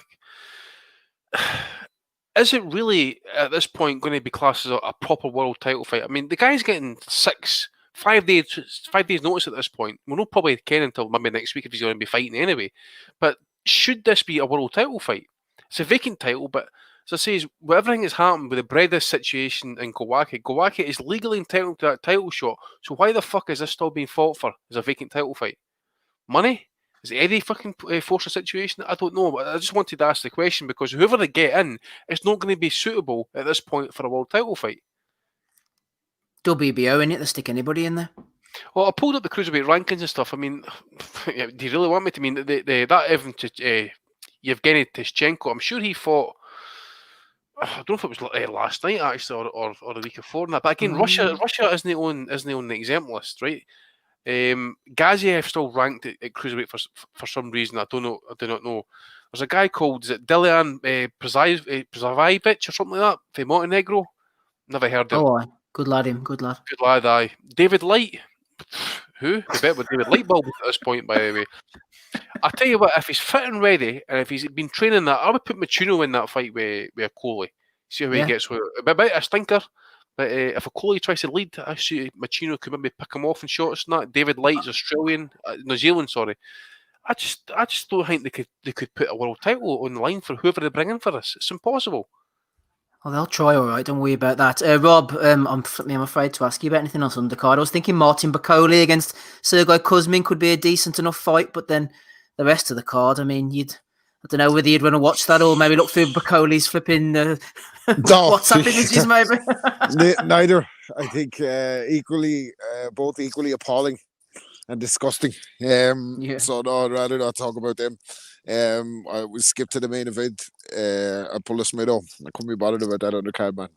Formalities, a bunch of formalities against fucking B-level guys. Like, what more can you ask for at Christmas time? All these main event guys, that's all they're interested in, Matty. A view from across the pond. What's going to be going down in your American household next Saturday night? Are you any interest in the undercard before we go on to AJ Pulev? No, man. Are you guys having a pay-per-view at all for that or anything? Well, you're supposed Obviously. Well, yeah. I just, it's just like kind of with me with the Garcia Spence card. You can have a main event you're kind of interested in, but they're not building any value into the other events. Like the last card I remember that had like a killer support. God, that was when Garcia versus Matisse was support for Pacquiao Mayweather. Or not Pacquiao Mayweather. What the hell was that support for? Shit, I can't even remember the main event because that was more exciting. So, yeah, that tells you how interested I am in that. Thanks for that, Matty. Right, let's go on to the main event Was then, it shall we? Mayweather Anthony? Maidana? Was it Mayweather Maidana, that one? Yes, yes. That was a great freaking card. Yes, they need to give us some more value, damn it. It's Eddie we're dealing with. Ozzy's back with us, thankfully. He's got his laptop sorted out just in time for the main event. Let's go to you first of all. Then Smido, Anthony Joshua against Kubrat Pulev. All the baubles on the line except for the WBC. I haven't really got any interesting questions to lead you in, Smido. So take the floor and off you go. I think AJ does him in within the first 6 rounds. Yeah, not necessarily. How do I put it? But I think he's got to. AJ's last fight against Ruiz was shit. He got the job done, but it was quite negative, safety first, boring. Now, if AJ plans to do that for the rest of his career, box that way because maybe he's hiding, well, it could well be hiding glass, as we saw at Madison Square Garden. That version of Joshua gets no way near Tyson Fury and probably gets beat by others like Deontay Wilder. And B, if he continues to fight in that negative and safety first way, then his pay-per-view numbers are going to start bombing. I do genuinely think that. So there's two big reasons why he can't go on fighting like that. We know why he did that. We know the result of the first fight. He was away in Dubois, Abu Dhabi, or wherever it was, and he had to get the job done. Kubrat Pulev, as our friend of the pod says, is 40 on his next birthday. I don't like reading verbatim off BoxRec while we're on the podcast, but his last 6 opponents are just absolute shit, to be honest with you. Rydell Booker, Bogdan Dinu, Hughie Fury was an half-decent fight at the time, Kingpin Johnson, Samuel Peter, and Derek Chisora. I mean, the Chisora fight, fair enough, was 4 years ago, right? It was 4 years ago. But in 2016, back-to-back fight, Samuel Peter and Kevin Kingpin That's Johnson. shocking, I mean, that is, man. for God's sake, man. And this lad is, I mean, it's another example of someone that was, he was part of the hanging around for Klitschko kind of era, which there was many, we had the likes of Pianetta, etc., that were doing that, just hanging around for that fight. But he's managed somehow to keep a WBO ranking after that. I mean, with that run of fights, I mean, Maurice Harris before that, I mean, it's shocking. I mean, like I say, Chisora, okay, Hughie Fury, okay, but the rest of them's been absolute shit. I think he's signed to fight Joshua before and pulled out. Was that when Takam came in? He's just done nothing for a number of years. I think Joshua actually likes taller fighters better. I think he struggled against Parker's a bit smaller and Povetkin's a little bit smaller. I think he struggled against both of them at times, obviously winning the fights. Pulev's a bit bigger than those guys at 6'4", sorry. And I just think that Joshua is going to go for him in the first 6 rounds. And there's 2 reasons why he has to do that and abandon the negative and safety first style that we saw against Ruiz. On the betting front, Joshua's 1-9, Pulev's 7-1 ish. And then just on that prediction that I was making in terms of rounds 1-6, you can get Joshua odds against actually to win in the first 6 at 11-8. He probably could outbox Pulev and run away from him for 12 rounds and get another points win. But like I say, that is not good enough for his career, and looking ahead to next year for Fury and stuff like that, it's not good enough. But I don't think Pulev offers much for it anyway. He's only got 50% KO ratio on his wins. And the loss that he did take against Klitschko was by knockout, as we remember, one of Klitschko's more exciting fights at that period in his career. But yeah, I'm going for Joshua KO, and I wouldn't be too surprised if we saw some sort of announcement, or not announcement, but maybe news, or they're on about Tyson Fury being there. They're looking ahead to next year. The noises have been very positive. Apparently, we've already got a deal agreed in principle anyway from months ago. So, wouldn't be surprised if there was some sort of element like that. An announcement about an announcement. Yeah, pretty much that. But Joshua, like I said, I've got to keep mentioning. 2019 was a bad year. Obviously, the loss and then a boring win. 2020 has not been great for Joshua. Outside the ring, won't particularly go into that, but his split opinion on some things, shall we say? So I think he does need to make a statement. Tyson Fury's had by far the best performance of any British boxer this year. Even though that seems a long time ago, I think that was in January against Wilder. All roads lead to Fury, particularly if he's going to be there. I think he needs a statement, and I think he can get it. Well said to me, though. Oh, that was a Yarde question. I put it down as an AJ question. Sorry, let us move on to something else. Then I want to get you in here, Ozzy, before we lose you. Yeah, Ghost of Scott Law was moaning about the price of the pay-per-view. The entire fucking planet is about to enter one of the worst recessions in the history of mankind. Eddie Hearn, $24.95 for Joshua Pulev. Tone fucking deaf, twat. Not happy about the price there, Oz.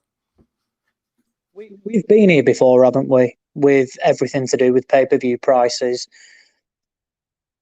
The proof was in the pudding. When they went out to Saudi Arabia and they put £5 on the price up to $24.95, it says it all. It did huge amounts of buys. And then they came back and it was, it's a one-off. And I'm thinking, well, really? You've put it up. You've got a huge site fee. You've got all those lucrative sponsors. You've got all the money coming in as you want. They come back. They've no crowd. Yes, they've got one now. It's only 1,000 fans. But then they've still got sponsors, still got TV, they've still got the purses to pay out. So we'll keep it at $24.95. Joshua pay-per-views now will always be at $24.95 unless it's against Tyson Fury, where the price will go up again. And Hearn will blame Sky all he wants. He will blame Sky, but he ultimately has a say in this, and he doesn't care. He tries to be everybody's best friend on camera, doesn't he? Oh, yeah, we a bit of banter and things like that. But he doesn't give a fuck. But the hardcore boxing fans will moan about it and won't pay for it. But the casual fans will not even realise there's a £5 increase. And he keeps going, there's not an increase. There is not an increase. Technically not. But you also said it was a one-off. The guy's a barefaced liar. And fuck me, I mean, the undercard shit. That Sissoko Conway's just fallen through. You've got a Coley's going to fight. I think it's that Sislak, that Polish guy who boxed last night, because obviously Glowacki has got COVID as well. Huey Fury, Marius Wax, one of the fights. And then you've got Martin McCauley, Sergey Kuzmin. I mean, if this is what's $24.99 now, it's a joke. But that is pay-per-view over here now. And if the only way it stops is if people stop buying it. And they don't. It'd be interesting to see what they do. I found they've really been pushing it. I've seen sponsored posts come up on like Facebook, Twitter. There's been a lot of advertising, on all the Sky platforms as well. Just seems a bit more than usual. So I think they need this to do well. Ultimately to generate some money. What will be interesting is that a while back in the pandemic, Eduardo promised 200 tickets would go to NHS key workers to every one of his shows when fans are allowed back. I wonder if 200 will be donated to the NHS on this occasion, or will he lap up 1,000 fans paying money? I think it'll be the latter. But as for the fight, I agree with Smido and everything he said. I think Joshua will win inside 6. I think he needs to. And I think Pulev's the perfect opponent for him. A big static lump, high guard. And I see Joshua doing pretty much not as an emphatic job as what Vladimir Klitschko did, but fairly similar. I think it will be Pulev's just going to be there to hit. I don't see Joshua being gun shy. I've spoken to a couple of other people who do think, from when he was caught against Klitschko and then dropped heavy against Ruiz, that's changed the way Joshua fights. But I think against an opponent like Pulev, who's not quick, he's not, a devastating puncher. He's certainly, he's only getting older. And as Smido said, look at his past 5 opponents, no real quality. Chisora is probably his best opponent, in the past, 5 fights, and that was years ago. So it says it all, really. It's not competitive, in my opinion. Hearn says it's more competitive than the Andy Ruiz fight. Completely disagree. And it's one of them where Joshua, he needs to look good in it. I don't think he can afford a poor performance. He's got to look good. And if he doesn't, he just opens himself up for more criticism. I don't think Fury will turn up. I don't think he'll want anything to do with it. I will be surprised if he's there, just purely from a mind game perspective. They'll probably say, "Oh yeah, he was invited and he didn't turn up." He won't give a fuck about that. He won't give a toss whatsoever. So for me, Joshua will win inside 6. Go on, Smitho, quickly on the price before we move on to it.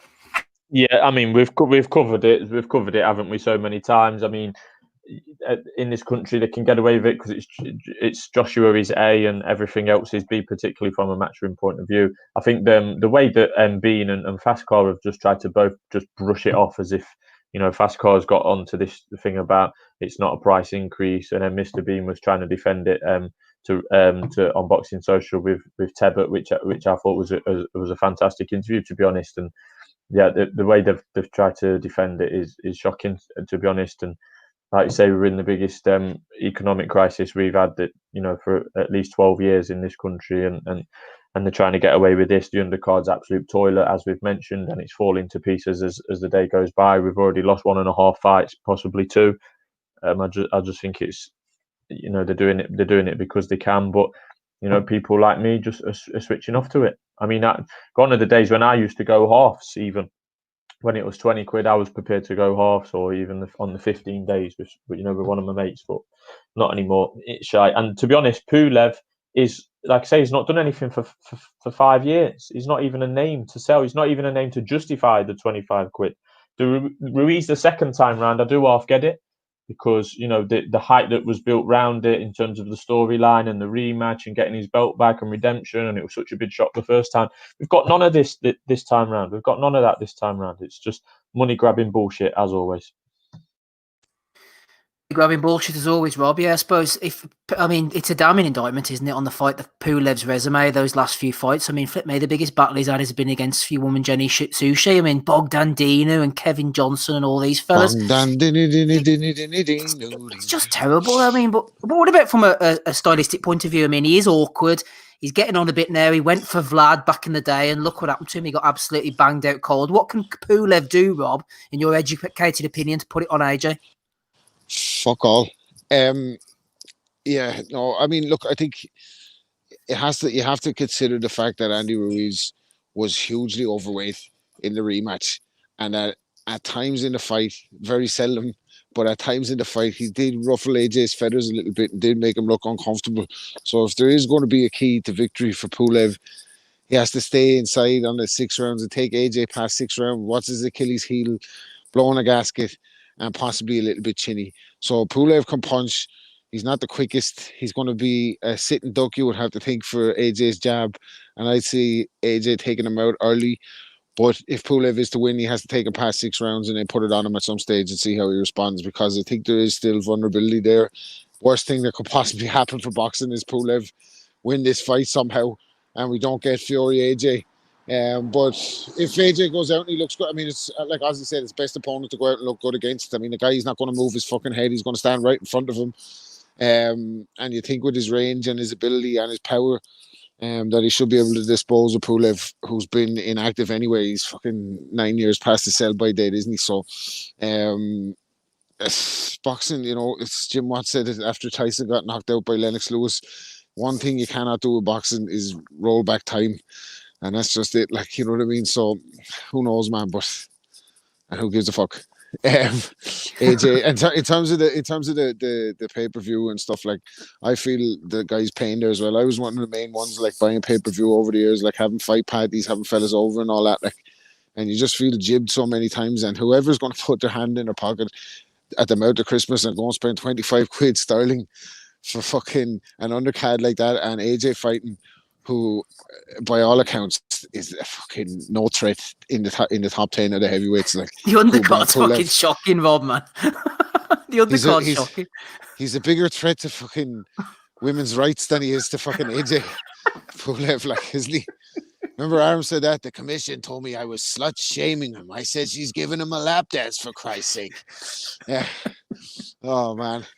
Yeah. So that's about as much as he can hope for. I mean, if Pulev does anything in the fight, you could see AJ blow a gasket again, but it's unlikely, isn't it? Wouldn't have thought so. Yeah, AJ points was my instinct, but I'm going to go for AJ 10th round stoppage. It's going to go late. I think he's going to be a little bit more cautious than people possibly think. Paul Massingham on Facebook threw in a question for you, Andy. He said, "What's the panel's thoughts on AJ versus Pulev?" Well, we're getting stuck into it right now. I'm just wondering, fighting in front of 80,000 fans, then to a mere 1,000, it's bound to have some sort of effect on AJ's performance. The sort of boxer who feeds off the crowd. Although it would have been a more competitive fight 3 or 4 years ago, I don't think Pulev's an easy fight. Easily dealt with Huey Fury and Chisora. I'm no way comparing them two to AJ, but decent enough names. I think Pulev can be a bit of a spoiler, Andy, and think AJ still might be a little gun shy. AJ to win by unanimous decision, unless Pulev catches him on the whiskers, wouldn't rule that out either. The amount of upsets during these pandemics. So yeah, I mean, if Pulev catches him, I can see AJ getting on his bike for sure. But what do you think about what Paul's saying there? Well, to be honest with you, I agree with a point with the crowd situation, for example, because obviously, if you're struggling in the fight and that, or if you need, the crowd can give you that wee bit extra juice. But at the end of the day, it would depend how Joshua approaches the fight. Now, the thing with Pulev is he's got no head movement. He's got the high guard. I expect Joshua to come out here and punch through the target. So straight shots, and he's open to a left hook. Pulev. I mean, look at the left hook that Klitschko landed on Pulev, man. Absolutely just took him right out of the game. It could be a wee issue actually because Pulev's got a decent jab and stuff, but he's he must be 40 now and stuff. So his best days are come and gone. He's got a propensity to cut sometimes. He's boring sometimes to watch and that. I always hang my hat on the fact that he gave Klitschko one of his toughest fights in a long time. Actually, he kind of wobbled him with a jab and that, and they kind of really woke Vlad up.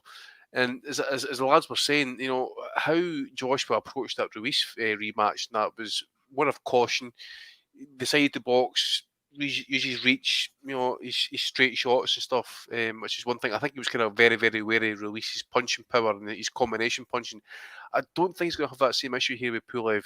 As I say, if he's in the mood, just come out there, punch through the target. I think he would take him out there pretty early as well. If it gets into the latter half of the fight and that, I think it could get ugly. To be honest with you, and by that I mean it could get wrestling and jostling. Well, Pulev, Andy, it's funny you should mention that. I was going to say that actually to you. Pulev can get dirty, as in he likes to jab and grab, and you'd think on Joshua's territory, the referee's not going to allow him to do that. He likes to sort of throw the jab, the hook, make it dirty, grab you down, pull you down. He's not going to be able to do those things. Well, I did notice the referee South African actually got announced the other day there, so maybe he's going to be looking at his African brother. We don't know. Possibly. I mean, it's a hometown card. But at this point, Pulev as a mandatory defence, he's had his time, to be honest with you. He's got himself back in another position and stuff through party politics. That's all we can say. That's true. Joshua should be winning this fight and winning it comfortably. And I agree with the lads are saying. I think the wee adage is he's going to look good doing it. He must look good doing it because he says everybody remembers what Fury did to Wilder. Coming off that win as well. And I agree as well. I don't think Fury's going to turn up as well. I mean, he's going to turn up. A guy who's signed with BT is going to somehow turn up on a card at Sky. That's just not going to happen, I don't think. Fury, to me, is a man of principle to some point and stuff like that. I think he'll remain loyal in that. He doesn't need all that type of charade and bullshit and stuff like that. Look, why does he need to turn up? Because Eddie Hearn told us all that they've agreed in principle to fight, right? So why the fuck does Tyson Fury need to turn up at ringside, right? Fucking, did they not have, was there not a request for Anthony Joshua to turn up at Dillian White's fight and stuff like that, or forget who it was again in that. And Joshua said if he started his push, he wasn't going to turn up and all that sort of stuff and that. So Eddie, he's WWE best, trying to do his Vince McMahon and stuff like that, trying to kind of like jump while the iron's hot and stuff. Look, the fight sells itself. You don't need Fury to turn up to do or say anything, right? Just make the fucking fight, and the guys will sell the fight themselves because it's the only fight to happen and to be made in the heavyweight division. It doesn't need your WWE antics, Eddie, even. Just get the fucking fight made, get it over the line, and then just let Fury and Joshua do their bit.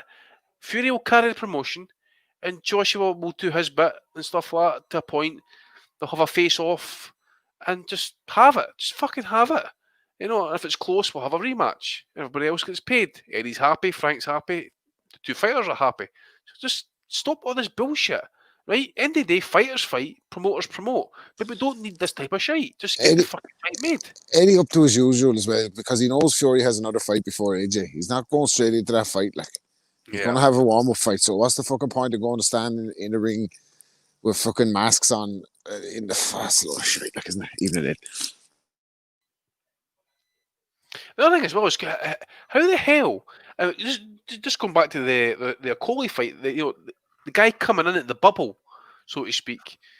Is there a set time frame they're going to be in the bubble? Is it a week in lockdown in the matchroom shows? How the fucking Fury just decide, right, I'm going to go away from my family for 5 years, lock myself up in a hotel room for how many for how long? Have it take these tests just to turn up at ringside, just to talk some bullshit for like 5-10 minute promo. Fuck that pish. He's got better things to do on his Saturday night. Fucking doing that for Eddie, man. Yeah, it's just talking pish. Well, if Fury does turn up, you'll be able to hear all about it on the post-fight pod next week. Anthony Joshua, Kubrat Pulev, we will be here. No doubt a few more of you will be joining us as well, maybe a few callers. Matty DiGelinardo might be with us on the post-fight pod. You will be watching this fight, I imagine, Matty. Oh, you've yeah. You've got DAZN, haven't you? So you'll be going through DAZN for this one. Yeah, I pay less a month to get all of the fights that Mr. Hearn offers compared to you guys getting ripped off event to event. What are you going to be watching next week then, Matty? What's going to go down? I just want to say about the Klitschko fight briefly. Andy mentioned it there. I went back and watched it recently, and I think that the catching Klitschko with the jab was one of the worst things that could have happened to Pulev, because he had a decent first round and a half, and then he pretty much took a beating for the next 4 or 5 rounds. Yeah, you know, and how many years ago is that Vlad fight? I'm trying to recall. 14, 15, something like that. Yeah, and it's amazing that these guys are still getting these chances, isn't it? that we're trying to judge his ability to beat Anthony Joshua based on his performance in a ring against the late stage Vladimir Klitschko. Unfortunately for Pulev, in every way possible, he matches up wrong against Joshua. He's tall, but he's not tall enough to have a height advantage, and he's not short enough to be able to play the role of the smaller fighter, which has seemed to trouble Joshua from time to time. He can be awkward, but he's not athletic, so he doesn't have some of the little subtle foot movements and the hand speed that Andy Ruiz had. It's everything that just lines up really poorly for Pulev in this fight.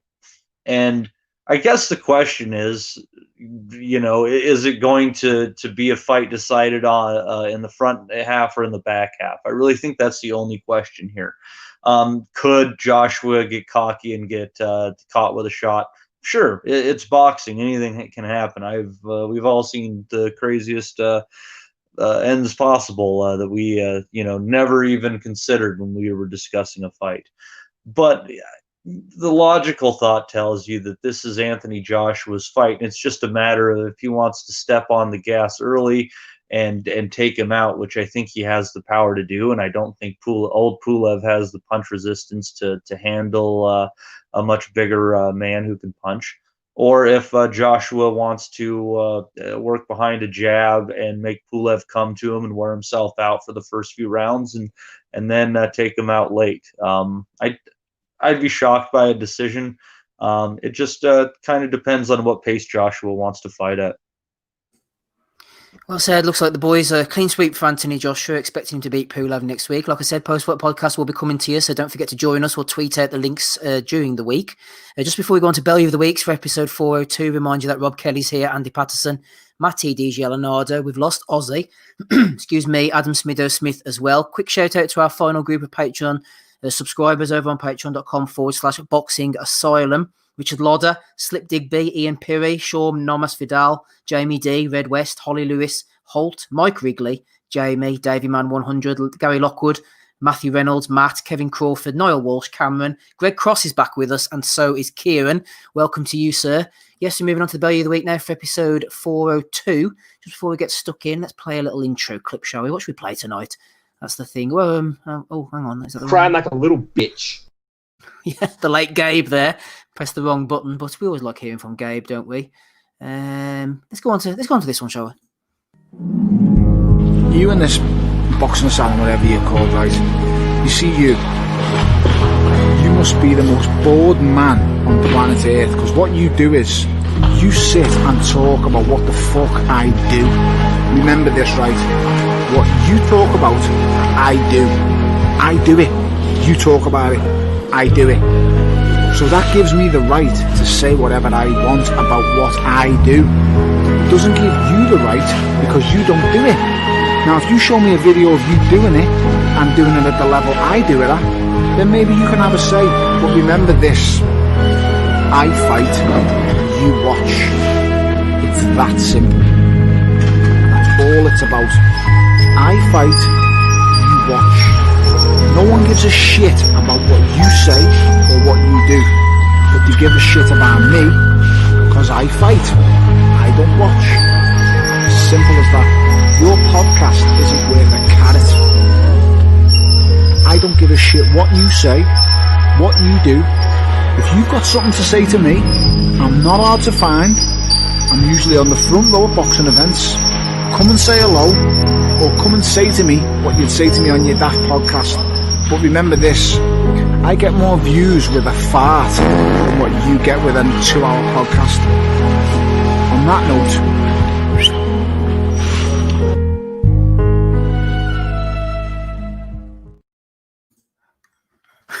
Never gets old, Andy. Never gets old. Never gets old. I mean, like, he's out here actually getting comment on social justice issues and football and all that sort of stuff, but Tony, you don't do it at that level, so you don't get the comment. And when you do it at their level, that's when you get the comment. So until then, it's as simple as that. When you've lost weight like Tony, you might turn up in the Belly of the Weeks later on. Little spoiler alert for you there. You've been on the programme, Rob, on the package? 99 kilos I was at the start of the first lockdown. 91 kilos this morning. So, I've been out doing a bit of running and all that. So, yeah, maybe I'll do it before and after, like Tony Bellew one tonight and then another one tomorrow morning. Good old Tony. Episode 402, Belly of the Week. So let's get stuck into the first one then, shall we? Conor Brennan has nominated George Foreman. George was impressed and says Mike Tyson, after his fight with Roy Jones, is still capable of a title run. George maybe will come back into the ring himself. Who knows? Holly Lewis, Belly of the Week for Eddie Hearn's outfit on Friday night. Was he getting ready to join a boy band? Congratulations on reaching 400 episodes. You've helped keep my morale up from late March onwards as I was working from home. What about Eddie on Friday night then, Rob? Dr. Evil, as you labelled him? $1 million. Yeah, he's apparently the pants were Givenchy. I thought they looked more like Givenchy. Have a look at yourself. The fucking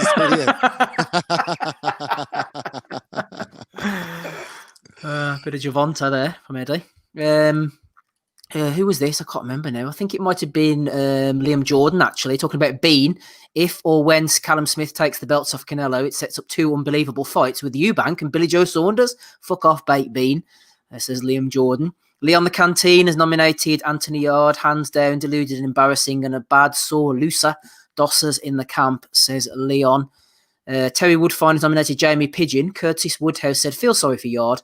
He's got clowns around him, and clowns belong in circus, not in boxing. Would love to see Yarde with Adam Booth or Dave Caldwell. Jamie Pigeon says, Frank has done a poor job with Lyndon. That's no upset if you know boxing. Imagine Lyndon with Eddie would be a well-known fighter and built up like a superstar. We hear this all the time, don't we, Andy? Imagine if they were with Eddie. Imagine if they were with Eddie. Oh, yeah, it's like Eddie's the be-all and end-all who's got like an exit strategy and stuff. It's like, you know how Eddie is, man. You know, like, there's no fights for the Charlos because you need to be on the zone. Right, and what happens? The zone's basically called dead zone now, and Charlo's like the number one fighter at 154. So yeah, I mean, yeah, Ern Mahern basically end of the day. I mean, he's the one that's saying that the easy fights are over during this pandemic. It's time to make the big fights, the hard fights. Still fucking waiting, Eddie. Still waiting. Well said, Andy. I'm sure you'll indulge me. No excuse to play this. So in 10 days' time, touch wood, DAZN have the entire roster of middleweight world champions. So people like Charlo, you've no fights for you. If you want to be a world middleweight champion, you better join DAZN ASAP. What a fucking flag. Gonna be legend. Gonna be like a Camp Bond film, by the way, honestly. Givenchy, thank Karen. Danny Young, belly of the week for Anthony Yarde, saying in the interview, I'm not taking that as a defeat. Listen up, lad. You'll fucking take that defeat and like it. You fucking pussycat, says Danny Young, going in on Yarde himself. Humble Mike has nominated Nigel Hudson. Hudson was sort of comparing the Dubois-Joyce fight to being like Oscar Mayweather, with Dubois being Oscar and Joyce being Mayweather, in case you were worried there. So Nigel Hudson getting stuck on the old boxing. I just wondered if Yarde left Tunde Ajayi someone could leave some feedback in the comments that he's looking for there and suggest maybe taking on Dr. Joseph Ajayo as a replacement. I'd be interested to see where that goes. That would be. I'd love to see Dr. Joseph Ajayo in the corner sometime soon. One person you don't want to be seen in the corner, Rob, for fear of your life, perhaps. Vivian Obanov, baby. Former title challenger, arrested and held in connection with husband's death. I don't believe it, Rob. Tell me it's not true. What happened, baby? What happened? I seen it, right? Because the whole world has tagged me in on the story, by the way. It just goes to show the reach of the pod. Thanks, lads. But yeah, it just I always thought they were wrong for each other anyway, Steve. You know that, yeah. But I think when I saw the story first, I thought, oh, Vivian Obanov, I thought she's displaying that Latin passion, and then I said, oh no, she killed him. I said, oh shit. Clarissa Shields was quick to fucking say that she's not the GOAT and that she would have beaten him to death without a blunt object. Yeah, and I know what's happened here. I don't want to give a Columbo, but I think I have it fucking worked out here. I know what's happened, right? She's fucking got with him because he's the older man, probably has a few quid in the Swiss bank account and all that. Skeptics might say, right? So she's like, she's doing her part. She's giving herself to the old man, and the old man's thinking like, now, I got this young one, like I could fucking get one of these OnlyFans ones or something. She spotted the OnlyFans on the bank statement, man, gone for the blunt object. The cheeky, you old bastard, I'll give you that, bum, bum, bum. And finished them emphatically. But she's beat, what's her name? More success than on those Eddie undercards anyway, I think. God bless her. Yeah. So yeah, it's not looking good for Vivian. She might get a Netflix documentary about it though, so every cloud. Fuck me. I still love you, baby. It's all good. What do you think, Andy? Any case for the defence here? Well, apparently she's got previous stuff slapping about her ex-boyfriend and stuff. I mean, there's something to be asked when a 30-something woman marries a guy roughly around about his mid-60s and stuff. You think is it really about love?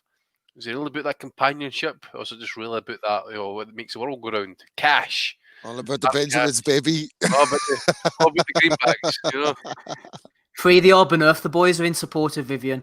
Innocent until proven guilty, I suppose. Oh, that's got to be my next t-shirt line right there. Free Obanov, free Vivian. Oh, we need to get them sold, babe. We make a fortune. That's our next venture. Get behind that. Free Obanov. Brilliant. Fucking hot water bottles. Get the t-shirts printed.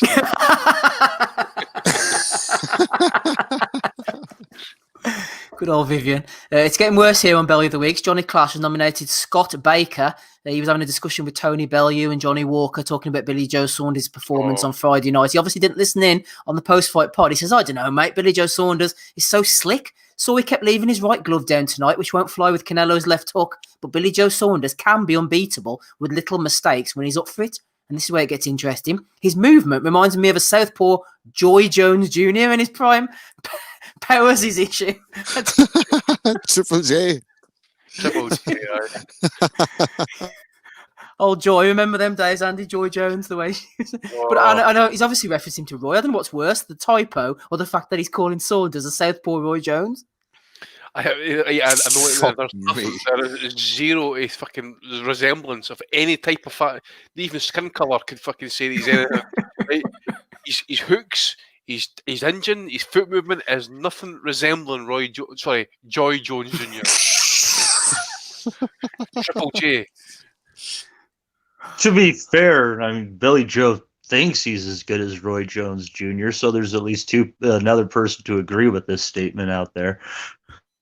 Solid point, Matty. Solid point. What about this one? This could be a front runner. The amount of people who tag me, and this is almost on Rob Obanoff levels. The first person was Box Hard Podcast. Shout out to them. That's it. Winner of the Bowley of the Week, Johnny Nelson, for saying that James Tennyson would beat Javonte Davis. It's over. I'm trying to I should have cut the clip, really. I was trying, but my God, Rob, man, what the hell is going on here? Tennyson, after knocking out Josh O'Reilly, is going to beat Javonte. And he looks serious, Nelson. Well, he got Eddie off the hook because Eddie had said he's the Irish Golovkin, didn't he, just before that? So he got Eddie off the hook with that one. Like, that was insane. Is it Tank Davis gone up even, or is he going up? I don't know. What the fuck? Like, anyway, James Tennyson will get smashed a bit by Tank Davis, and I like James Tennyson. That's not fucking taking anything away from him, but he's just not on that level. Like, and punching power wise, like, imagine. Oh, I don't know. Imagine he did it though. Yeah. I don't know, Andy, man. I'm a big Tennyson fan. Obviously, I went over to Boston to watch him fight Tevin Farmer, but he got stopped by Tevin Farmer, man. I mean, this is just ridiculous from Johnny. Yeah, I mean, listen, he's got decent power at a certain level, okay, and it needs to be respected, I suppose. But, you know, this is... Johnny knew what he was doing there, actually, because when Anna Wheelhouse put it to him and stuff like that, he says, "Oh, that'll be a bone of contention on Twitter and stuff like that." And don't Johnny give it the thing a thumbs down and stuff.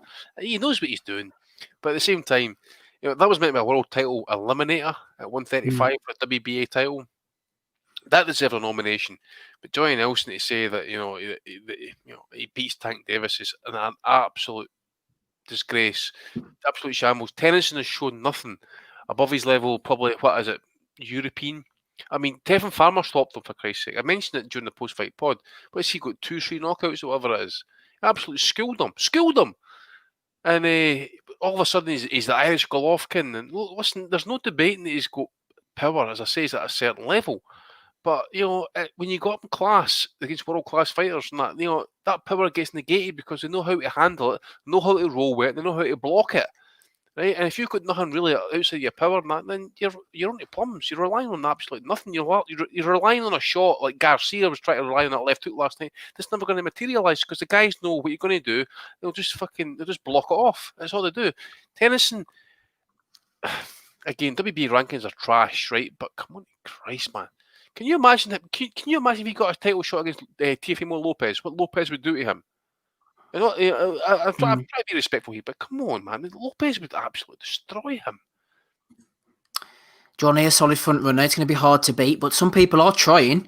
Greg Cross sent a couple in. Tunde, first of all, he's a strong shout for this week on the Costello and Bunce podcast. Anthony Yarde has never been outboxed, says Tunde. And then Tony Bellew in IFL, I think he was speaking at the Golden Contract Finals here, said, "The referee saved my life in the Usyk fight. I was up at 6, and had he let me, I would have fought on." He's been talking to Eddie Hearn and Billy White again, eh? He was up at 6 against Usyk. Yeah, well, I'll give it to you. He did get up. He did get up, but he got stopped on his feet, actually, to be honest with you. But he wasn't up at 6. He's trying to say, though, basically, that he would have got up and the ref would have, he would have carried on fighting. But he was gone, man.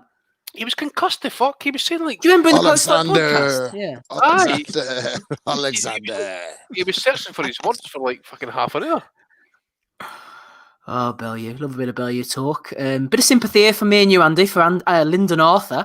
Poppy Puggle has nominated him for weighing in with piss-stained boxers. It can happen, the old shake problem. It does happen. If he didn't shake it and that, try to kind of lose the last few shreds of ounces and stuff like that. I mean, he's getting older. As we get older, it begins to dribble a little bit because, the old prostate doesn't work like it used to do. So it's just part of growing old. That's all it is, man. Listen, just, the advice is this. Don't forget to shake it. It doesn't matter how long it takes. Just shake it. You know what it's like when you get to our age, she Andy. had Never a- mind getting up for a run at 6 o'clock in the morning. It's more like a run to the toilet. It's shaking Yeah. anyway. Shaking anyway when you're our age. Aye, well, I've noticed actually the last few months that I'm having to get up during the night now for a piss and that. So I think my own mortality is creeping up on me here a wee bit. Oh dear, a few more to go here. Cam Butterfield, Eddie just said Billy Joe Saunders versus Martin Murray would have filled up the O2. Lol, the bullshit never ends. Ricky Gravel and a few of the boys were nominated in that one. Dominic Henley has nominated Mauricio Suleiman for all the heroes. He's made some kind of COVID belt, is it? Like an NHS worker or something on the front? Yeah, it's not like WBC to try and profit in the pandemic, you know. Wouldn't it be like them? Looks like that hairy lad on the belt. Fucking, what's his name? It turns up at the office. This chap. Oh no. Yeah, that's him, yeah. That's his belt. Need a belt for him. This was mentioned earlier. Tony Bell, you've been up in my training game, best I can with my ankle and diet, thanks to do the unthinkable. Now, listen, let's have a bit of respect for Tony. He was 17.7 stone, now 16.2 stone. If you want to have a go at the diet, brackets highly recommended, click the link in my profile. Includes my training guide, which you can download and follow. 1.5 stone down. He's been following the muscle food weight loss. The only problem is these photos were taken from a while back, Andy. I think Tony trying to pull the wool over our eyes. He's basically put up. So he used a diet 14 months ago, right? And then he's on another diet and used the same photographs 14 months later. And who was it? Was it Eubanks Lost Pen? I think it was on Twitter. Kind of picked him up on it and stuff. So that was Monday. I mean, Monday always seems to kind of bring out the high end Bellew of the Week nominations and stuff, and you sometimes forget, but Bellew blagging again, man. I mean, it's a bit like Eddie. Eddie likes to recycle fighters. Fucking Bellew's recycling pictures. Oh man! And he didn't say it's an ad, so don't these social media guys put themselves in danger of getting sued sometimes because he didn't say that was an ad, and the pictures are clearly from fucking 6 months ago. The plot, Rob, the plot thickens, right? Because you see the bit at the bottom was a cut and paste job. It was like a DAZN's really paying off because Neil Ruddock, former footballer, also showed a picture of himself with the belly, and he had put pretty much the same words as Bellew there. Oh my god! So they're whoring out their social media accounts for a few quid. Will you just leave them alone? Just leave them alone. Don't be digging up pictures of them from 6 months ago. Leave them alone. Leave them alone to lose weight with muscle food. Get in touch. We could maybe lose a few pounds on the older muscle food. Would you be happy, Matty, to promote muscle food? You probably haven't got much weight to lose, really. Oh man, I could lose probably 30 pounds at all. I don't know that I should be promoting anything. 30 pounds, Matty. 30 pounds. Come on, man. With their 3-day trial, which is only £25, you should get straight on that. God, man. No, man, I'm good. I'm good. I think I'm going to stick with the I'm going to go with the bulimic diet. I've been considering that one. I just hope that nobody does what I did to an ex I had who was a bulimic. One day, I put saran wrap on the toilet seat. So that was entertaining.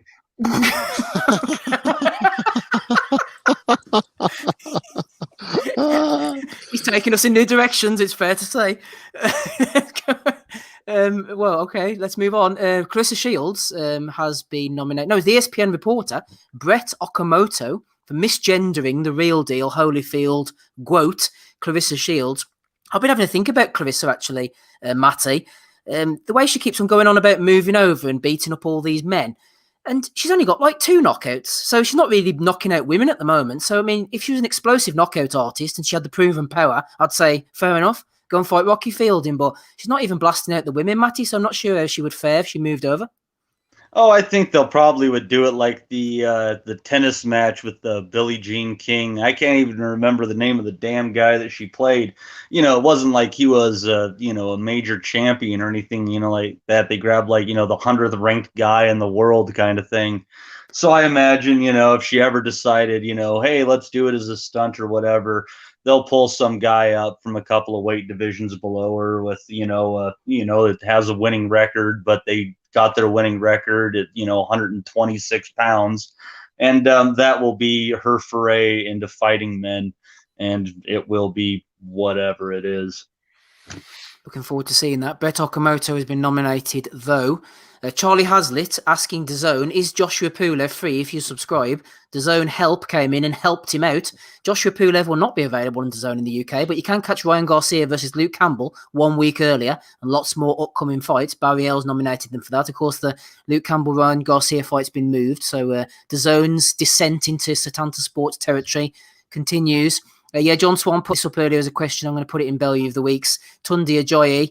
He said, do you think Anthony Yarde learns and progresses through Tunde Ajayi's training regime and achieves highest grade within System 9, that he'll then be equipped with the tools to take on the world and win?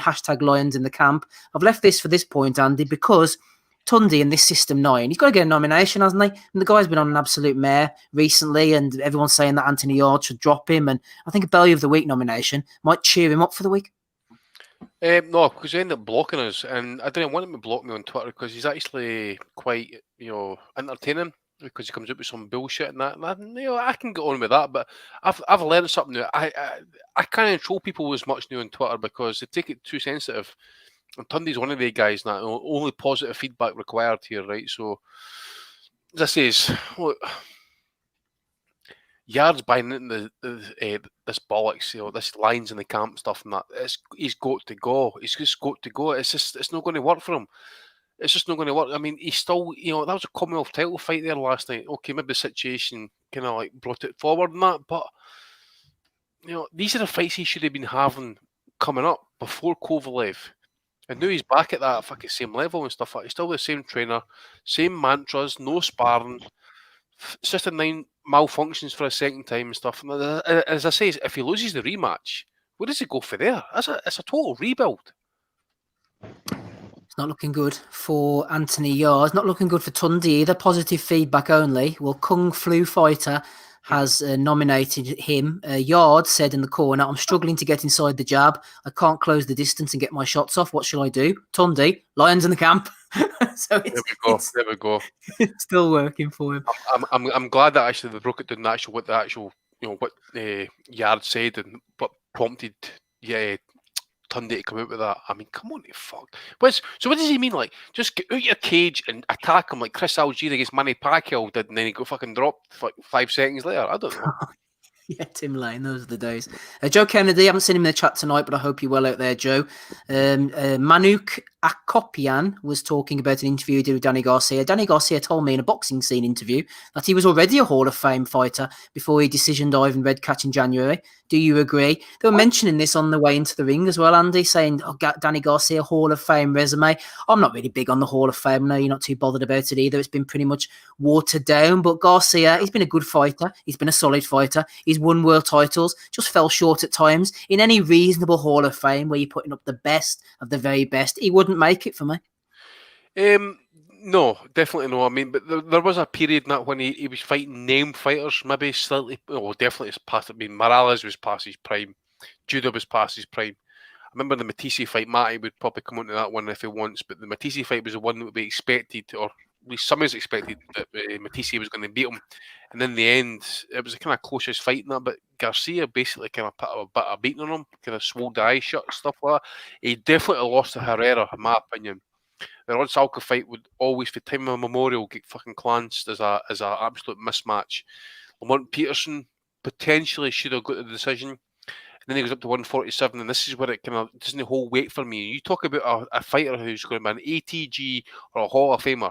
Right, you fight at 147, Sammy Vargas, Robert Guerrero, Keith Furman, Brandon Rios, Sean Porter, Granados, Redkach, and Spence.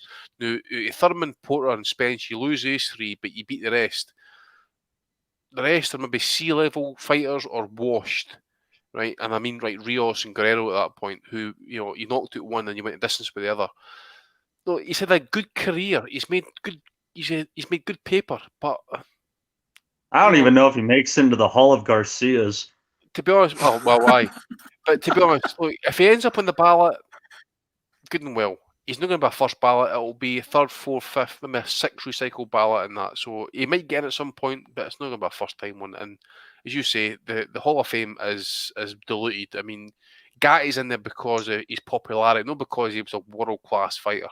That's just that's just the facts of the matter. My standards, Andy, are like things like Pacquiao. You know that mad run he Yeah. went on when he beat like De La Hoya, Hatton, Cotto. You know the run I mean through those years before the Bradley fight. That should be like the sort of standard for me. That is a standard. Guys like Usyk will get in because he's cleared out of the division.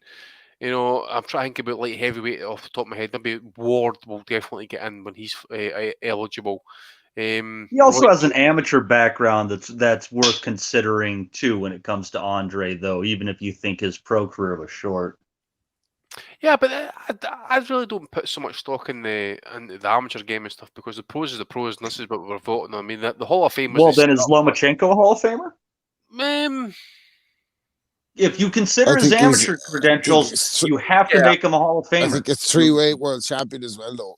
Yeah, exactly. And he's not exactly fought like C-level opponents. He's fought guys who are title holders, or ex-champions and stuff. So, Ward gets in definitely. I'm trying to think of examples now who have. We have to consider Gaddy like the bottom, like that's the floor. You have to be Gaddy or better. Like they kind of sank the level when they inducted Arturo, to be honest. Well, I agree with that. There's no hate. He put up a lot of great efforts. He was the Matthew Sad Muhammad of his day. He maybe deserves his spot, but he also lost to a journeyman. Yeah, the thing is, Matthew Sad Muhammad fought and beat some fucking killers, and that was a light heavyweight division at that time. That was red hot. It's probably not been as hot since then. I can see how you can take away from Gaddy, but also I can see how he's there in terms of just sheer entertainment. Like an icon, I think, isn't it? Yeah, exactly. Then Ricky Hatton should be in there as well. Well, I wouldn't disagree with Ricky Hatton getting in there, to be honest with you, but I remember people like questioning Hector Camacho getting in and stuff like it. It's the standard these days definitely dropped, but to say Danny Garcia is a Hall of Fame fighter, man, that's definitely belly of the week worthy. I think he peaked at 140, had his two best performances there, and has been out partying with Adrian Broner ever since. Living that life, living la vida loca, good baby. To me. Him an angel. Yep, there's one thing I can agree with you. Chuck with. Big Saad Muhammad fan, my favourite fighter of all time. Also, I'm going to mention, Andy, I don't get predictions right very often, as you well know, but I did say that Danny Garcia would outbox Lucas Matisse, so I want to mention that at every possible opportunity because of all the L's that I take. Yeah, well, listen, mate, every win's a win, every hole's a goal. Absolutely. That's what I say. Final nomination. That was just reminded us of the big one, I suppose. Johnny Nelson and James Tennyson. With that punch power, I think it might not go down too well. I think he'll beat Gervonta Davis now. I'm telling you, the power that young man's got, give the boy a chance. I'm telling you now, put him in with Davis, says Johnny Nelson. And no better place to leave it, but we shall move on and see if the boys have any nominations. Matty, any nominations from you for Belly of the Week, episode 402? Yeah, my nomination, actually, shockingly, is Big George Foreman.